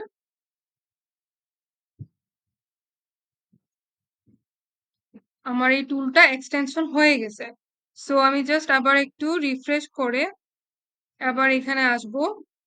আমি প্রথম আলো ওয়েবসাইটে চলে আসছি আবার। তো প্রথম আলো ওয়েবসাইটে চলে আসার পরে উপরে দেখেন এখানে কিন্তু আমার টুলটা এই যে এসকিউ অরেঞ্জ অ্যান্ড গ্রিন কালারের একটা আইকন দেওয়া উপরে বাম পাশে, এই টুলটা কিন্তু অলরেডি কাজ করা শুরু করে দিছে। আমি এখন এই টুলটা পাবো কোথায়, এখানে দেখেন এক্সটেনশনের একটা আইকন আছে ব্রিফকেস আইকনের মতো, তো এখানে ক্লিক করব। এখানে ক্লিক করার পরে যে দেখেন এসইও কোয়াক এক্সটেনশন, এই টুলটা এখানে দেখা যাচ্ছে, এটাতে জাস্ট পিন করতে হবে। ওকে, তো এটা আমার পিন হয়ে গেছে। পিন হওয়ার পরে আমি আরেকবার একটু রিফ্রেশ করে নিচ্ছি। তো রিফ্রেশ করার পরে এখানে দেখেন এসকিউ যে আইকনটা, এখানে আমি ক্লিক করব। ক্লিক করার পরে আমার এখানে দেখেন গুগল ইন্ডেক্সিং এর একটা রেজাল্ট দিচ্ছে। সো এই টুলের মধ্যে গুগল ইন্ডেক্সিং এর রেজাল্ট হচ্ছে 7,23,000, ঠিক আছে। তারপর এখানে বিং ইন্ডেক্সিং এর রেজাল্ট আছে 5,040। কিন্তু আমি যখন ম্যানুয়ালি রিসার্চ করছি, ম্যানুয়ালি যখন আমি গুগল ক্রোমে এসে রিসার্চ করছি, গুগল ক্রোম আমাকে কি রেজাল্ট দিছে, 5,64,000-এর মতো একটা রেজাল্ট দিছে। ওকে, সো এটা কিন্তু ভেরি করে, বিভিন্ন সময় এটা ভেরি করে। তো আপনার গুগল ক্রোমের এক্স্যাক্টলি ম্যানুয়ালি যে ইন্ডেক্সিং, এই ইন্ডেক্সিং এর সাথে আপনার এই যে রেজাল্টটা, এটা কিন্তু সবসময় ম্যাচ করবে না, এরকম আপ ডাউন হতে থাকবে। কারণ এটা একটা থার্ড পার্টি টুল। আমি যে টুলটা এখন ইনস্টল করলাম, ইনস্টল করে যে চেক করলাম, এটা কিন্তু একটা থার্ড পার্টি টুল। সো সামহাও এটা ম্যাচ করবে, সামহাও এটা ম্যাচ করবে না, এটা ভেরি করবে। ঠিক আছে, সো আপনি চাইলে কি করতে পারেন, আপনি চাইলে এই রেজাল্টটাও দিতে পারেন গুগল ইন্ডেক্সিং এর জন্য। এই রেজাল্টটাও আপনি আপনার এক্সেল শিটে আনতে পারেন, এখানে লিখতে পারেন এই রেজাল্টটা। এটা কয়েকদিন আগের, জাস্ট কয়েকদিন আগেরই, প্রায় হচ্ছে 1.9 মিলিয়নের মতো ছিল গুগল ইন্ডেক্সিং। এখন এটা দেখাইতেছে কত, সেম টুল দিয়ে আমি ইউজ করছিলাম, সেম টুল দিয়ে আমার 1.09 মিলিয়ন ছিল কয়েকদিন আগে। তো এখন দেখাইতেছে 7,23,000। ঠিক আছে, তো আপনি এখান থেকে 7,23,000ও লিখতে পারেন, অথবা আপনি গুগল ক্রোম থেকে আমরা যে রেজাল্টটা পাইছি 5,64,000-এর যে রেজাল্টটা পাইছি, এটা আমরা চাইলে এটাও লিখতে পারি। দুইটাই কিন্তু অ্যাকসেপ্টেবল, এখানে কোনটা ভুল বা কোনটা সঠিক এরকম কোনো কিছু না। আপনি যে টুল নিবেন, যে টুল ইউজ করবেন, সেটা থেকে এখানে দিবেন। এবং আপনি চাইলে কি করতে পারেন, এখানে মেনশন করে দিতে পারেন এস পার এসইও কোয়াক, অথবা as per Google manually Google Chrome use করে। ঠিক আছে, সো এটা আপনি লিখতে পারেন, নো প্রবলেম। এখন আসেন ডোমেইন অথরিটি কিভাবে চেক করবেন। ডোমেইন অথরিটি চেক করার জন্য আমরা ম্যানুয়ালি রিসার্চ করতে পারি। একটা ওয়েবসাইটের ডোমেইন অথরিটি কিভাবে চেক করবেন সেটার জন্য আমরা ম্যানুয়ালি রিসার্চ করতে পারি। তো আপনি গুগল ক্রোমে আসবেন, এসে লিখতে পারেন কি ওয়েবসাইট DAPA চেকার, মানে আমরা ডোমেইন অথরিটি এবং পেজ অথরিটি একসাথেই চেক করতে পারবো। সো আমি ম্যানুয়ালি লিখলাম কি website DAPA checker. Website DAPA checker লিখার পরে এখানে কয়েকটা টুল আমাকে সাজেস্ট করতেছে। ঠিক আছে, আমরা যে কোনো একটা টুল ইউজ করতে পারি। সো আমি ওয়েবসাইট এসইও চেকার যে টুলটা আছে এখানে, এটাতে আসলাম। এখানে আসার পরে এখানে ডোমেইন অথরিটি চেকার একটা অপশন আছে, দেখাই আমি। এই যে এখানে ডোমেইন অথরিটি চেকারের একটা অপশন আছে, আপনি কি করবেন, জাস্ট এখানে ক্লিক করবেন। সো আমরা এখানে কি করতে পারি, ক্লিক করতে পারি। এটাতে ক্লিক করার পরে আমাদেরকে এখানের মধ্যে ওয়েবসাইটের লিংক দিতে হবে। সো আমার ওয়েবসাইটের লিংক কোথায় পাবো, এই যে সার্চ বারে জাস্ট হচ্ছে আমি লিংকটা সিলেক্ট করে কপি করব, কপি করে জাস্ট এখানের মধ্যে পেস্ট করে দিব। পেস্ট করার পর এখানে আই এম নট রোবট এর একটা অপশন আছে, এটাকে ক্লিয়ার করতে হবে।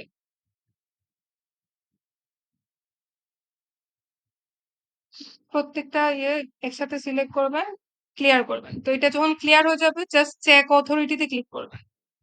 ওকে, সো এখান থেকে কিন্তু আমরা অনেক জিনিস পেয়ে গেছি।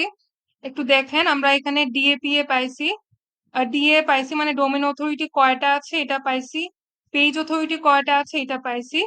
তারপর এখানে এসএস নামে একটা অপশন আছে, এটা হচ্ছে স্প্যাম স্কোর, যেটা আমরা একটু আগে মেনশন করছিলাম, স্প্যাম স্কোর কত পার্সেন্ট থাকতে হবে। তো 1% হচ্ছে ফাইন, মানে 1% হচ্ছে ভেরি গুড রেজাল্ট। সো যে কোনো ওয়েবসাইটের স্প্যাম স্কোর 1% হলে এটা ডেফিনেটলি ভালো, 5%-এর থেকে বেশি হলে ভালো না। ঠিক আছে, তো এটার স্প্যাম স্কোর হচ্ছে 1%। আর এই যে দেখেন এইজ, প্রথম আলো ওয়েবসাইটের এইজ হচ্ছে 23 বছর 59 দিন। ঠিক আছে, তো আমরা এখান থেকে 4টা রেজাল্ট পাইছি, যে 4টা ইনফরমেশন আমাদের এক্সেল শিটের জন্য লাগবে। সো আমরা ডিএ পাইছি, পিএ পাইছি, স্প্যাম স্কোর পাইছি এবং এজ পাইছি। তো ডিএ হচ্ছে 80, পিএ হচ্ছে 61। সো আমরা এখানে লিখতে পারি, আচ্ছা এগুলো আমি ক্যান্সেল করে দিই, ক্যান্সেল করে এখানে আমি আবার নতুন করে লিখছি। ডিএ হচ্ছে আমার 80, পিএ হচ্ছে আমার 61। তারপর স্প্যাম স্কোর যেটা আমরা পাইছিলাম, স্প্যাম স্কোর কত পাইলাম, 1%, এই যে এখানে 1% আছে স্প্যাম স্কোর, 1% পাইছি, তো এখানে লিখলাম 1 and percentage। তারপর এখানে কত ওয়েবসাইট এইজ যেন কত দেখছিলাম আমরা, 23 বছর 59 দিন। সো 23 বছর 59 দিন এখানে লিখবো, 23 বছর 59 দিন। ঠিক আছে, এই তো হয়ে গেল। এখন আমাদের লাগবে হচ্ছে ইন্টারনাল লিঙ্ক, এক্সটার্নাল লিঙ্ক, ওয়েবসাইটের পেজের স্পিড, আর হচ্ছে সাইট প্রাইস। সো ইন্টারনাল লিঙ্কের জন্য আমরা আবার একটু এটার ওয়েবসাইটে আসি। আমরা একটু আগে একটা টুল এক্সটেনশন দিয়েছিলাম এসইও কোয়াক নামে। এই টুলের মধ্যে দেখেন এখানে ইন্টারনাল এবং এক্সটার্নাল দুইটার রেজাল্ট আছে। যে উপরে দেখেন 95 and 21।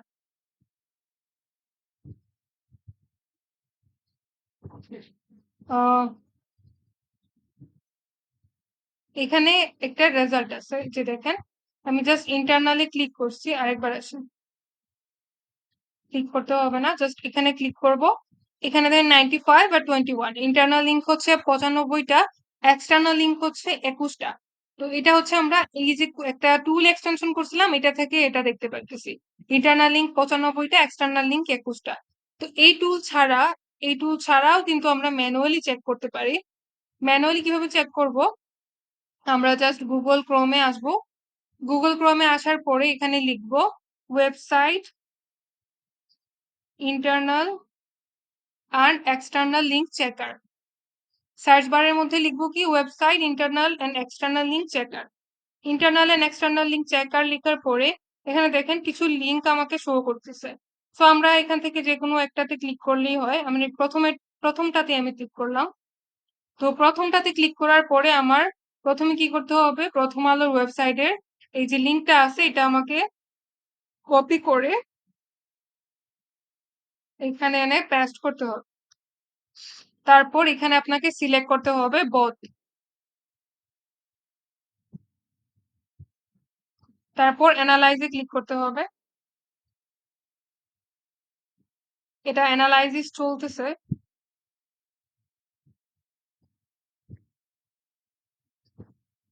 ওকে, তো অ্যানালাইজ হওয়ার পরে এখানে আমাকে রেজাল্ট দিচ্ছে ইন্টারনাল লিঙ্ক 144 আর এক্সটার্নাল লিঙ্ক মাত্র 2টা, যেটা হচ্ছে কি অনেক তফাৎ কিসের সাথে, এই টুলের সাথে। তো আমি কি করব, এই টুলের রেজাল্টটাই নিব। এসইও কোয়াক এক্সটেনশন থেকে যেটা পাইছি 95 and 21, আমি এই রেজাল্টটাই নিব। ঠিক আছে, কারণ এটা কিন্তু খুব বেশি ভ্যারি হয়ে গেছে এবং ডিফারেন্স খুব বেশি হয়ে গেছে। সো আমি এসইও কোয়াক থেকে এটা নিব। তো আমি এখানে লিখবো ইন্টারনাল লিঙ্ক আমার 95, এক্সটার্নাল লিঙ্ক 21। এইগুলো হচ্ছে আমার এই বিষয়গুলো। তারপর আমাকে দেখতে হবে ওয়েবসাইটের পেজের স্পিড এবং সাইট প্রাইস। সো ওয়েবসাইটের পেজের স্পিড দেখার জন্য আমরা আরেকবার গুগল ক্রোমে আসব। গুগল ক্রোমে আসার পর এখানে লিখবো website page speed checker. Basically আমরা ওয়েবসাইটের পেজ স্পিড চেকের জন্য পিংডম ইউজ করে থাকি। তো এখানে দেখেন পিংডম ইয়েলো কালারের একটা আইকন আছে, pingdom.com। সো pingdom.com এ এখানে ক্লিক করব ওয়েবসাইট স্পিড টেস্টের জন্য। তো এরকম একটা ইন্টারফেসে নিয়ে আসবে আপনাকে। তো এখান থেকে সবার আগে আপনাকে প্রথম আলো ওয়েবসাইটের লিংক কপি করতে হবে। প্রথম আলো ওয়েবসাইটের লিংক কপি করার পরে এখানে পেস্ট করতে হবে। পেস্ট করে এখান থেকে আপনাকে কোন জায়গা থেকে টেস্ট করতেছেন সেটা একটু সিলেক্ট করতে হবে। সো আমরা এশিয়া কান্ট্রি থেকে টেস্ট করতেছি, সো আমি এশিয়া এটা চুজ করছি। তারপর স্টার্ট টেস্ট।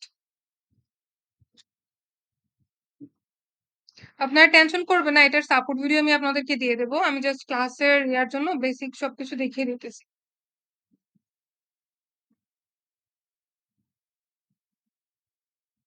এটা টেস্ট কিন্তু চলতেছে, টেস্ট হয়ে গেছে। তো টেস্ট হওয়ার পরে এখন আমি নিচের দিকে একটু স্ক্রল ডাউন করছি। তো এখানে দেখেন, এখানে বলতেছে লোড টাইম 2.29 সেকেন্ড। ঠিক আছে, সো লোড টাইম 2.29 সেকেন্ড, যেটা এটা আমাদের হচ্ছে পেজের স্পিড। ঠিক আছে, তো আমার 2.29 সেকেন্ড, এটা আমাকে কোথায় লিখতে হবে, এখানে ওয়েবসাইট পেজ স্পিড 2.29 সেকেন্ড। এটা হচ্ছে আমার ওয়েবসাইট পেজের স্পিড। এখন আমার বাকি হচ্ছে সাইট প্রাইস, মানে কি একটা ওয়েবসাইটের দাম কত সেটাও আপনারা চেক করতে পারবেন। শুধুমাত্র ওয়েবসাইটের দাম কত সেটা চেক করবেন। তো সাইট প্রাইস চেক করার জন্য আমাদের এখানে গুগল সার্চ বারে এসে লিখতে হবে siteprice.org। এই যে siteprice.org লিখে ক্লিক করবেন। এগুলো কিছু লিংক আছে, সেগুলো আমি আপনাদেরকে শেয়ার করে দিব, ওইটা নিয়েও টেনশন করতে হবে না। আপনাদের যখন হোমওয়ার্কটা দিব, হোমওয়ার্কের মধ্যে নিচের দিকে লিঙ্কগুলি অ্যাটাচ করে দিব। তো siteprice.org যেটা, এটার ওয়েবসাইটে আমরা চলে আসছি। আসার পরে এখানে আমাকে প্রথমে প্রথম আলো ওয়েবসাইট যেহেতু টেস্ট করতেছি, তো প্রথম আলো ওয়েবসাইটের এই যে ডোমেইন লিঙ্কটা আমার কপি করতে হবে। কপি করে এখানে পেস্ট করতে হবে। পেস্ট করার পরে এখানে ক্যালকুলেটর অপশনে ক্লিক করবেন। এখন দেখেন এই যে প্রথম আলো ওয়েবসাইটের যে মালিক, সে কত বড় লোক একটু দেখেন। তার হচ্ছে জাস্ট হচ্ছে ইয়ারলি ইনকাম $2.3 মিলিয়ন এই ওয়েবসাইটের। শুধুমাত্র এই ওয়েবসাইটটা যদি কারোর কাছে সে বিক্রি করে, তাহলে $2.3 মিলিয়ন দিয়ে যে কোনো মানুষকে এটা কিনতে হবে। এই ওয়েবসাইটের দাম হচ্ছে এত, ঠিক আছে? এখানে যদি আপনি একটু নিচের দিকে স্ক্রল ডাউন করেন, নিচের দিকে স্ক্রল ডাউন করলে এখানেও কিন্তু ওয়েবসাইটের এই যে আপনি দেখতে পারবেন, ঠিক আছে? তারপর এখানে তার মান্থলি অ্যাডস এর রেভিনিউ, জাস্ট হচ্ছে গুগল অ্যাড যেটা আমরা শুনছিলাম প্রথম দিকে, গুগল অ্যাড রান করার বিষয়টা যখন শুনছিলাম, তো আপনি যদি শুধুমাত্র গুগল অ্যাড নিয়ে যদি ক্যারিয়ার ডেভেলপ করেন, এখানে দেখেন প্রথম আলো ওয়েবসাইট শুধুমাত্র মান্থলি অ্যাডস রান করে, গুগলের অ্যাডস রান করে সে মান্থলি ইনকাম করে $49,795। ঠিক আছে? টাকা না, এটা ডলার। এটা যদি আপনি বাংলা টাকায় কনভার্ট করেন, দেখে নেন কত। তারপর প্রথম আলো যে ওয়েবসাইটটা, এই ওয়েবসাইটের বাৎসরিক মানে বছরে সে শুধুমাত্র অ্যাড রান করে, বছরে শুধু অ্যাড থেকে সে ইনকাম করতেছে $5,97,542। ওকে, সো এখন প্রথম আলোর ওয়েবসাইটের মালিক কত বড় লোক আপনারা একটু এই বিষয়গুলো থেকে জেনে নিতে পারেন। আচ্ছা, তো আমাদের লাগবে হচ্ছে এই ওয়েবসাইটের সাইট প্রাইস। সো ওয়েবসাইটের সাইট প্রাইস হচ্ছে এইটা। আমি জাস্ট এই লেখাটা কপি করব, কপি করে এখানে সাইট প্রাইসের মধ্যে জাস্ট পেস্ট করে দেব। ওকে, তো এই হলো আমার একটা ওয়েবসাইটের রিসার্চ। ওয়েবসাইট নেম, ওয়েবসাইটের লিংক আমি কোথায় থেকে পাইছি? প্রথম আলো ওয়েবসাইটের এই যে প্রথম আলো ওয়েবসাইটে ভিজিট করার পরে সার্চ বার থেকে এই লিংকটা জাস্ট কপি করবেন, উপরের দিকে সার্চ বারের লিংকটা কপি করবেন, কপি করে এখানে পেস্ট করে দিবেন। তারপর গুগল ইন্ডেক্স কোথা থেকে পাইছি? গুগল ইন্ডেক্সের জন্য আমি একটা টুল ইনস্টল করছিলাম, এসকিউ, এই যে এসইও কোয়াক টুল ইনস্টল করছিলাম, তো এই যে গুগল ইন্ডেক্সিং এর রেজাল্ট আমি এখান থেকে পাইছি। তো আমি এটা দিয়ে দিচ্ছি। আপনারা ম্যানুয়ালি যেটা আমি দেখাই দিচ্ছি সেটাও দিতে পারেন। তারপর ডোমেইন অথরিটি কোথায় থেকে পাইছি? ডোমেইন অথরিটির জন্য আমি একটা লিংকে ক্লিক করছিলাম, সেটা হচ্ছে ডিএপিএ চেকার লিখে সার্চ করছি। গুগল সার্চ বারে এসে ওয়েবসাইট ডিএপিএ চেকার লিখছি, ডিএপিএ চেকার লিখে সার্চ করছি, তারপর ওয়েবসাইটে আসছি। একটা মিনিট।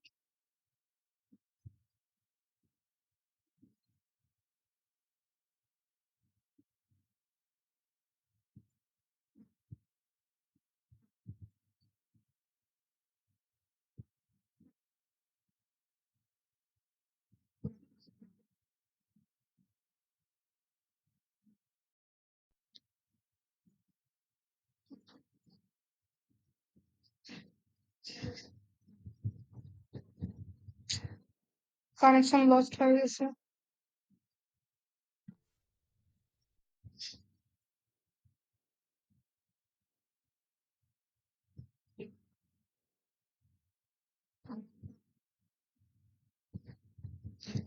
হ্যালো, কথা শোনা যাচ্ছে এখন?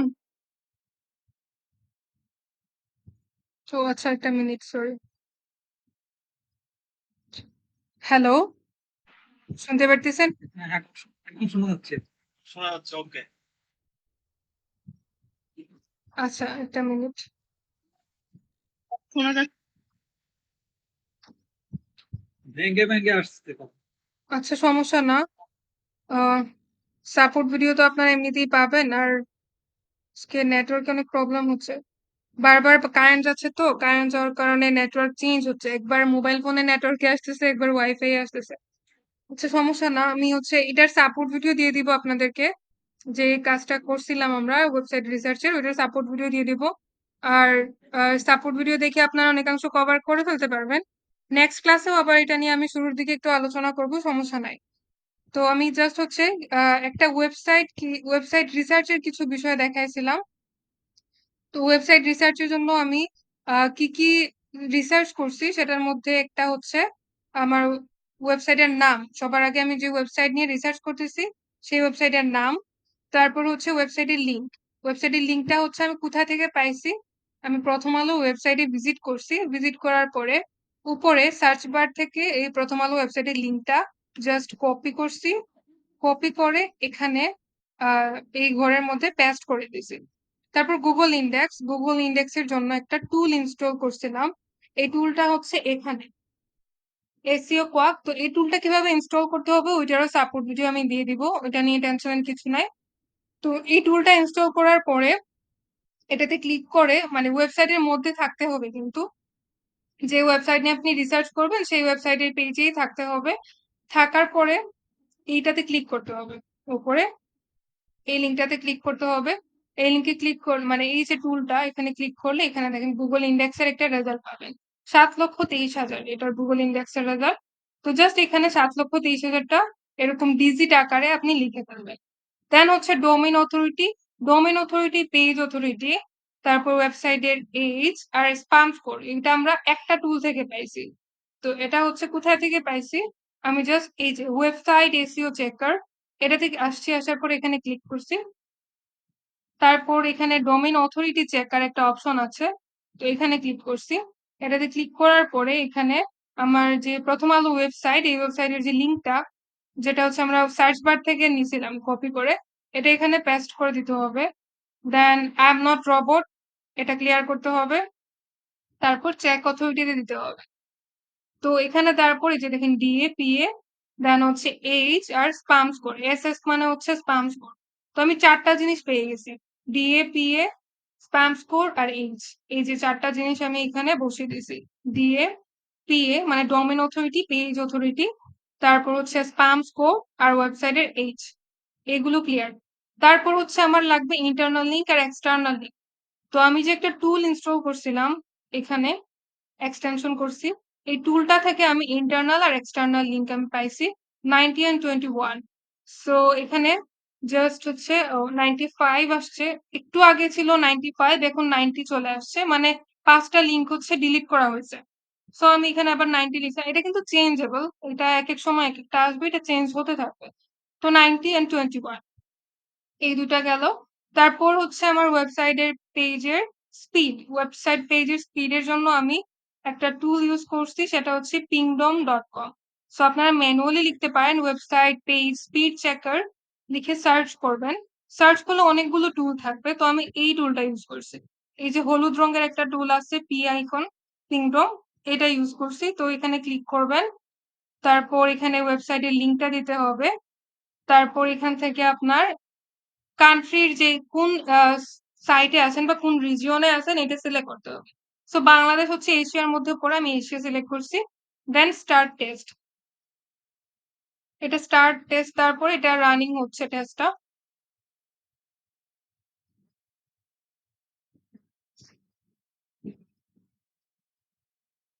এই যে প্রত্যেকটা বিষয় আমরা রিসার্চ করতেছি, প্রত্যেকটা বিষয় কিন্তু আমার গুগল র্যাঙ্কিং ফ্যাক্টরের জন্য ইম্পর্টেন্ট, ঠিক আছে? তো ওয়েবসাইটের এই বিষয়গুলো যদি আপনি না জানেন, আপনি কিন্তু ওয়েবসাইটের এসইওর কাজ করতে পারবেন না। সো ওয়েবসাইটে এসইও কাজ করার আগে ডেফিনেটলি আপনার ওয়েবসাইটের রিসার্চ করতে হবে। যে কোনো ওয়েবসাইট রিসার্চ করার কিন্তু অনেক অনেক কাজ আছে মার্কেট প্লেসে। আপনি যদি কয়েকটা ওয়েবসাইটে রিসার্চ করে এরকম ভাবে গুগল শিটে জমা করে রাখেন, আপনি কিন্তু আপনার প্রজেক্টের মধ্যে দেখাতে পারবেন যে আপনি হচ্ছে এই কাজগুলো করছেন। আচ্ছা, তো এই যে টেস্ট হচ্ছে আমার ডান, টেস্ট ডান হয়ে গেছে। এখানে দেখেন আহ একটু আগে লোড টাইম ছিল 2 পয়েন্ট সামথিং কিছু একটা সেকেন্ড, এখন লোড টাইম বেড়ে গেছে। সো লোড টাইম হচ্ছে এখানে দেখা যাচ্ছে 3.70 সেকেন্ড। সো আমি যখন একটু আগে দেখছিলাম এটার লোড টাইম ছিল 2.29 সেকেন্ড, এখন আরো 1 সেকেন্ড বেশি হয়ে গেছে। তো এটা চেঞ্জেবল, এটাও চেঞ্জ হয়। সো যেটা থাকবে এটা এখানে বসায় দিবেন। তারপর কি সাইট প্রাইস। তো সাইট প্রাইস এর জন্য আমি ইউজ করছি কি এখানে এই যে siteprice.org একটা ওয়েবসাইট আছে, এটা ইউজ করছি। তো siteprice.org ওয়েবসাইটের মধ্যে আমি এবার শুরু থেকে দেখাই। জাস্ট হচ্ছে গুগল ক্রোম এর মধ্যে লিখতে হবে siteprice.org। এটা লিখার পরে এন্টার ক্লিক করবেন। তারপর এখানে এসে কি করবেন, ওয়েবসাইটের লিংক দিবেন। সো এই যে ওয়েবসাইটের লিংকটা আছে এটা কপি, তারপর হচ্ছে এখানে পেস্ট করে দিব, পেস্ট করে ক্যালকুলেটে ক্লিক। এই যে ওয়েবসাইটের সাইট প্রাইস হচ্ছে কত, এই যে উপরের এটা 2 কোটি সামথিং মেবি, মানে হ্যাঁ 2.3 মিলিয়ন এরকম প্রায়। সো 2.3 মিলিয়নের কাছাকাছি। তো যেটা আছে আমাদের ডিজিট অনুযায়ী সেটা আমরা এখানে টোটাল বসে জাস্ট এখানে পেস্ট করে বসে। এরকম করে আরো আপনারা যত ওয়েবসাইট আছে এরকম করে রিসার্চ করতে পারেন। তো প্রথম আলো ওয়েবসাইটটার ক্যাটাগরি হচ্ছে কি নিউজ, নিউজ ক্যাটাগরির মধ্যে পড়ে বা নিউজ রিপোর্টিং ক্যাটাগরির মধ্যে পড়ে। সো আপনি এখানে যদি চান তাহলে এখানে একটা ক্যাটাগরি মেনশন করে দিতে পারেন যে আপনি কোন ক্যাটাগরির ওয়েবসাইট নিয়ে রিসার্চ করছেন। তো নিউজ বুলেটিন লিখতে পারেন অথবা নিউজ হচ্ছে নিউজ রিপোর্টস ওয়েবসাইট এরকম লিখতে, জাস্ট হচ্ছে নিউজ লিখতে পারেন অথবা নিউজ রিপোর্টস এরকম লিখতে পারেন, আপনাদের ইচ্ছা। তো প্রথম আলো নিয়ে আমি রিসার্চ করলাম, আপনারা আরো যত আছে ওরকম রিসার্চ করতে পারেন। যদি আপনারা হচ্ছে অনলাইন শপ নিয়ে করেন তাহলে অনলাইন শপ ক্যাটাগরি দিতে পারেন অথবা ই কমার্স সাইট দিতে পারেন। অনলাইন শপের মধ্যে যেমন আছে দারাজ, আড়ং, সেলর, লি রিভি, তারপরে হচ্ছে ইবে, ইবে তো পুরো একটা ই কমার্স সাইট, অ্যামাজন, এরকম যত সাইট আছে ই কমার্সের এগুলো আপনারা ইউজ করতে পারেন, মানে এগুলো নিয়েও রিসার্চ করতে পারেন। সো রিসার্চের জন্য কি কি থাকবে টপিক, ওয়েবসাইট নিয়ে, website link, Google index, domain authority, page authority, internal link, external link, website age, website page speed, spam score and site price, এগুলা থাকতে হবে। আশা করি আপনারা বুঝতে পারছেন। যদি না বুঝেন সমস্যা নাই, আমি সাপোর্ট ভিডিও দিয়ে দিব। কারো কি বুঝতে অসুবিধা আছে? জি, সবচেয়ে ভালো হয়। জি বলেন, লিঙ্কটা দিলে ভালো হবে। কোনটা লিঙ্ক? মানে সেটা দেখছেন যে ঘরগুলো আছে বরাবর হ্যাঁ একটা আমি বলছিলাম একটু আগে, আমি সবগুলো লিঙ্ক দিয়ে দিব আপনাদের হোমওয়ার্কের সাথে, হোমওয়ার্কের প্রশ্নের সাথে অ্যাটাচ করে দিয়ে দেবো। আর সাপোর্ট ভিডিও তো দিবই, পাশাপাশি হচ্ছে আপনারা একটু ম্যানুয়ালি দেখবেন। আমি যেরকম ক্লাসে দেখাই দিছি ক্লাসের রেকর্ডিং কিন্তু অন ছিল, সো নেটওয়ার্ক প্রবলেমের জন্য আপনারা হয়তো দেখতে পারেন নাই, বাট রেকর্ডিংটা প্রপারলি ছিল। রেকর্ডিং ভিডিওতেও একবার দেখে নেবেন। আমি কিন্তু প্রথমে ম্যানুয়ালি বলছি যে আপনারা এই বিষয়ে এরকম ম্যানুয়ালি সার্চ করে দেখতে পারেন, ঠিক আছে?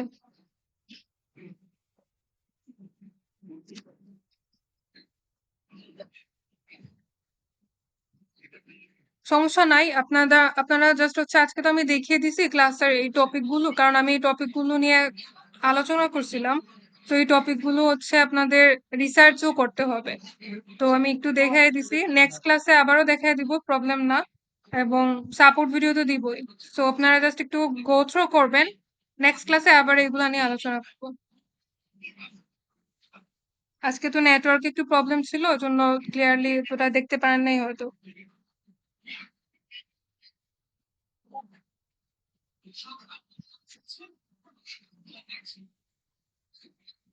আমি কথা বুঝতে পারতেছি না, একটু লিখে দিবেন ইনবক্সে।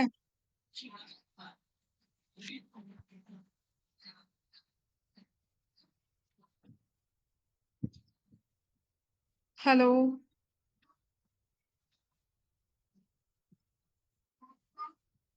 আচ্ছা আজকে আসলে নেটওয়ার্কে প্রচুর সমস্যা হচ্ছে, বারবার কারেন্ট যাচ্ছে তো এই জন্য। আমরা হচ্ছে নেক্সট ক্লাসে হচ্ছে আবার এগুলা নিয়ে আলোচনা করব। আর আমি সাপোর্ট ভিডিও দিয়ে দিব, প্রবলেম না, আপনারা ওগুলা নিয়ে একটু গো থ্রু করে নেবেন। আর নেক্সট ক্লাসে আবার আমরা একটু এগুলো দেখবো, প্রবলেম নেই। তো আজকের ক্লাসটা আমি একটু এখানে স্টপ করে দিচ্ছি। আমি হচ্ছে গুগল ক্রোম ইউজ করি, ব্রেভ ইউজ করি, মাইক্রোসফট ইজও ইউজ করি।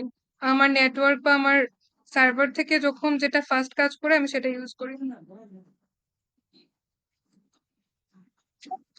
হ্যাঁ, ব্রেভ একটা সার্চ ইঞ্জিন আছে, আমি লিখে দিচ্ছি। এরকম লিখা, এটা ব্রেভ আপনারা ইনস্টল করে নিতে পারেন ল্যাপটপে, অথবা এটা ইনস্টল করতে গুগল ক্রোম লাগবে, সো অথবা আপনি মাইক্রোসফটের যে স্টোর আছে সেখান থেকে ইনস্টল করে নিতে পারেন। আমি নেক্সট ক্লাসে একবার দেখিয়ে দিব না শুরু থেকে কিভাবে করতে হয়।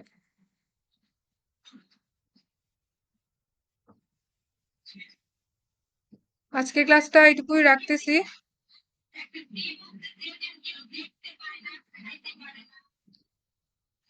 হ্যাঁ, লায়নের আইকন প্রোফাইল এটাই হচ্ছে ব্রেভের, এটাই ব্রেভের আইকন। তো আজকের ক্লাসটা এটুকু রাখি, আমরা নেক্সট ক্লাসে আবার আসবো, আবার রেগুলার রিভিউ করব এবং নেক্সট টপিক গুলো নিয়ে আলোচনা করব। ঠিক আছে, সবাই ভালো থাকেন, আল্লাহ হাফেজ।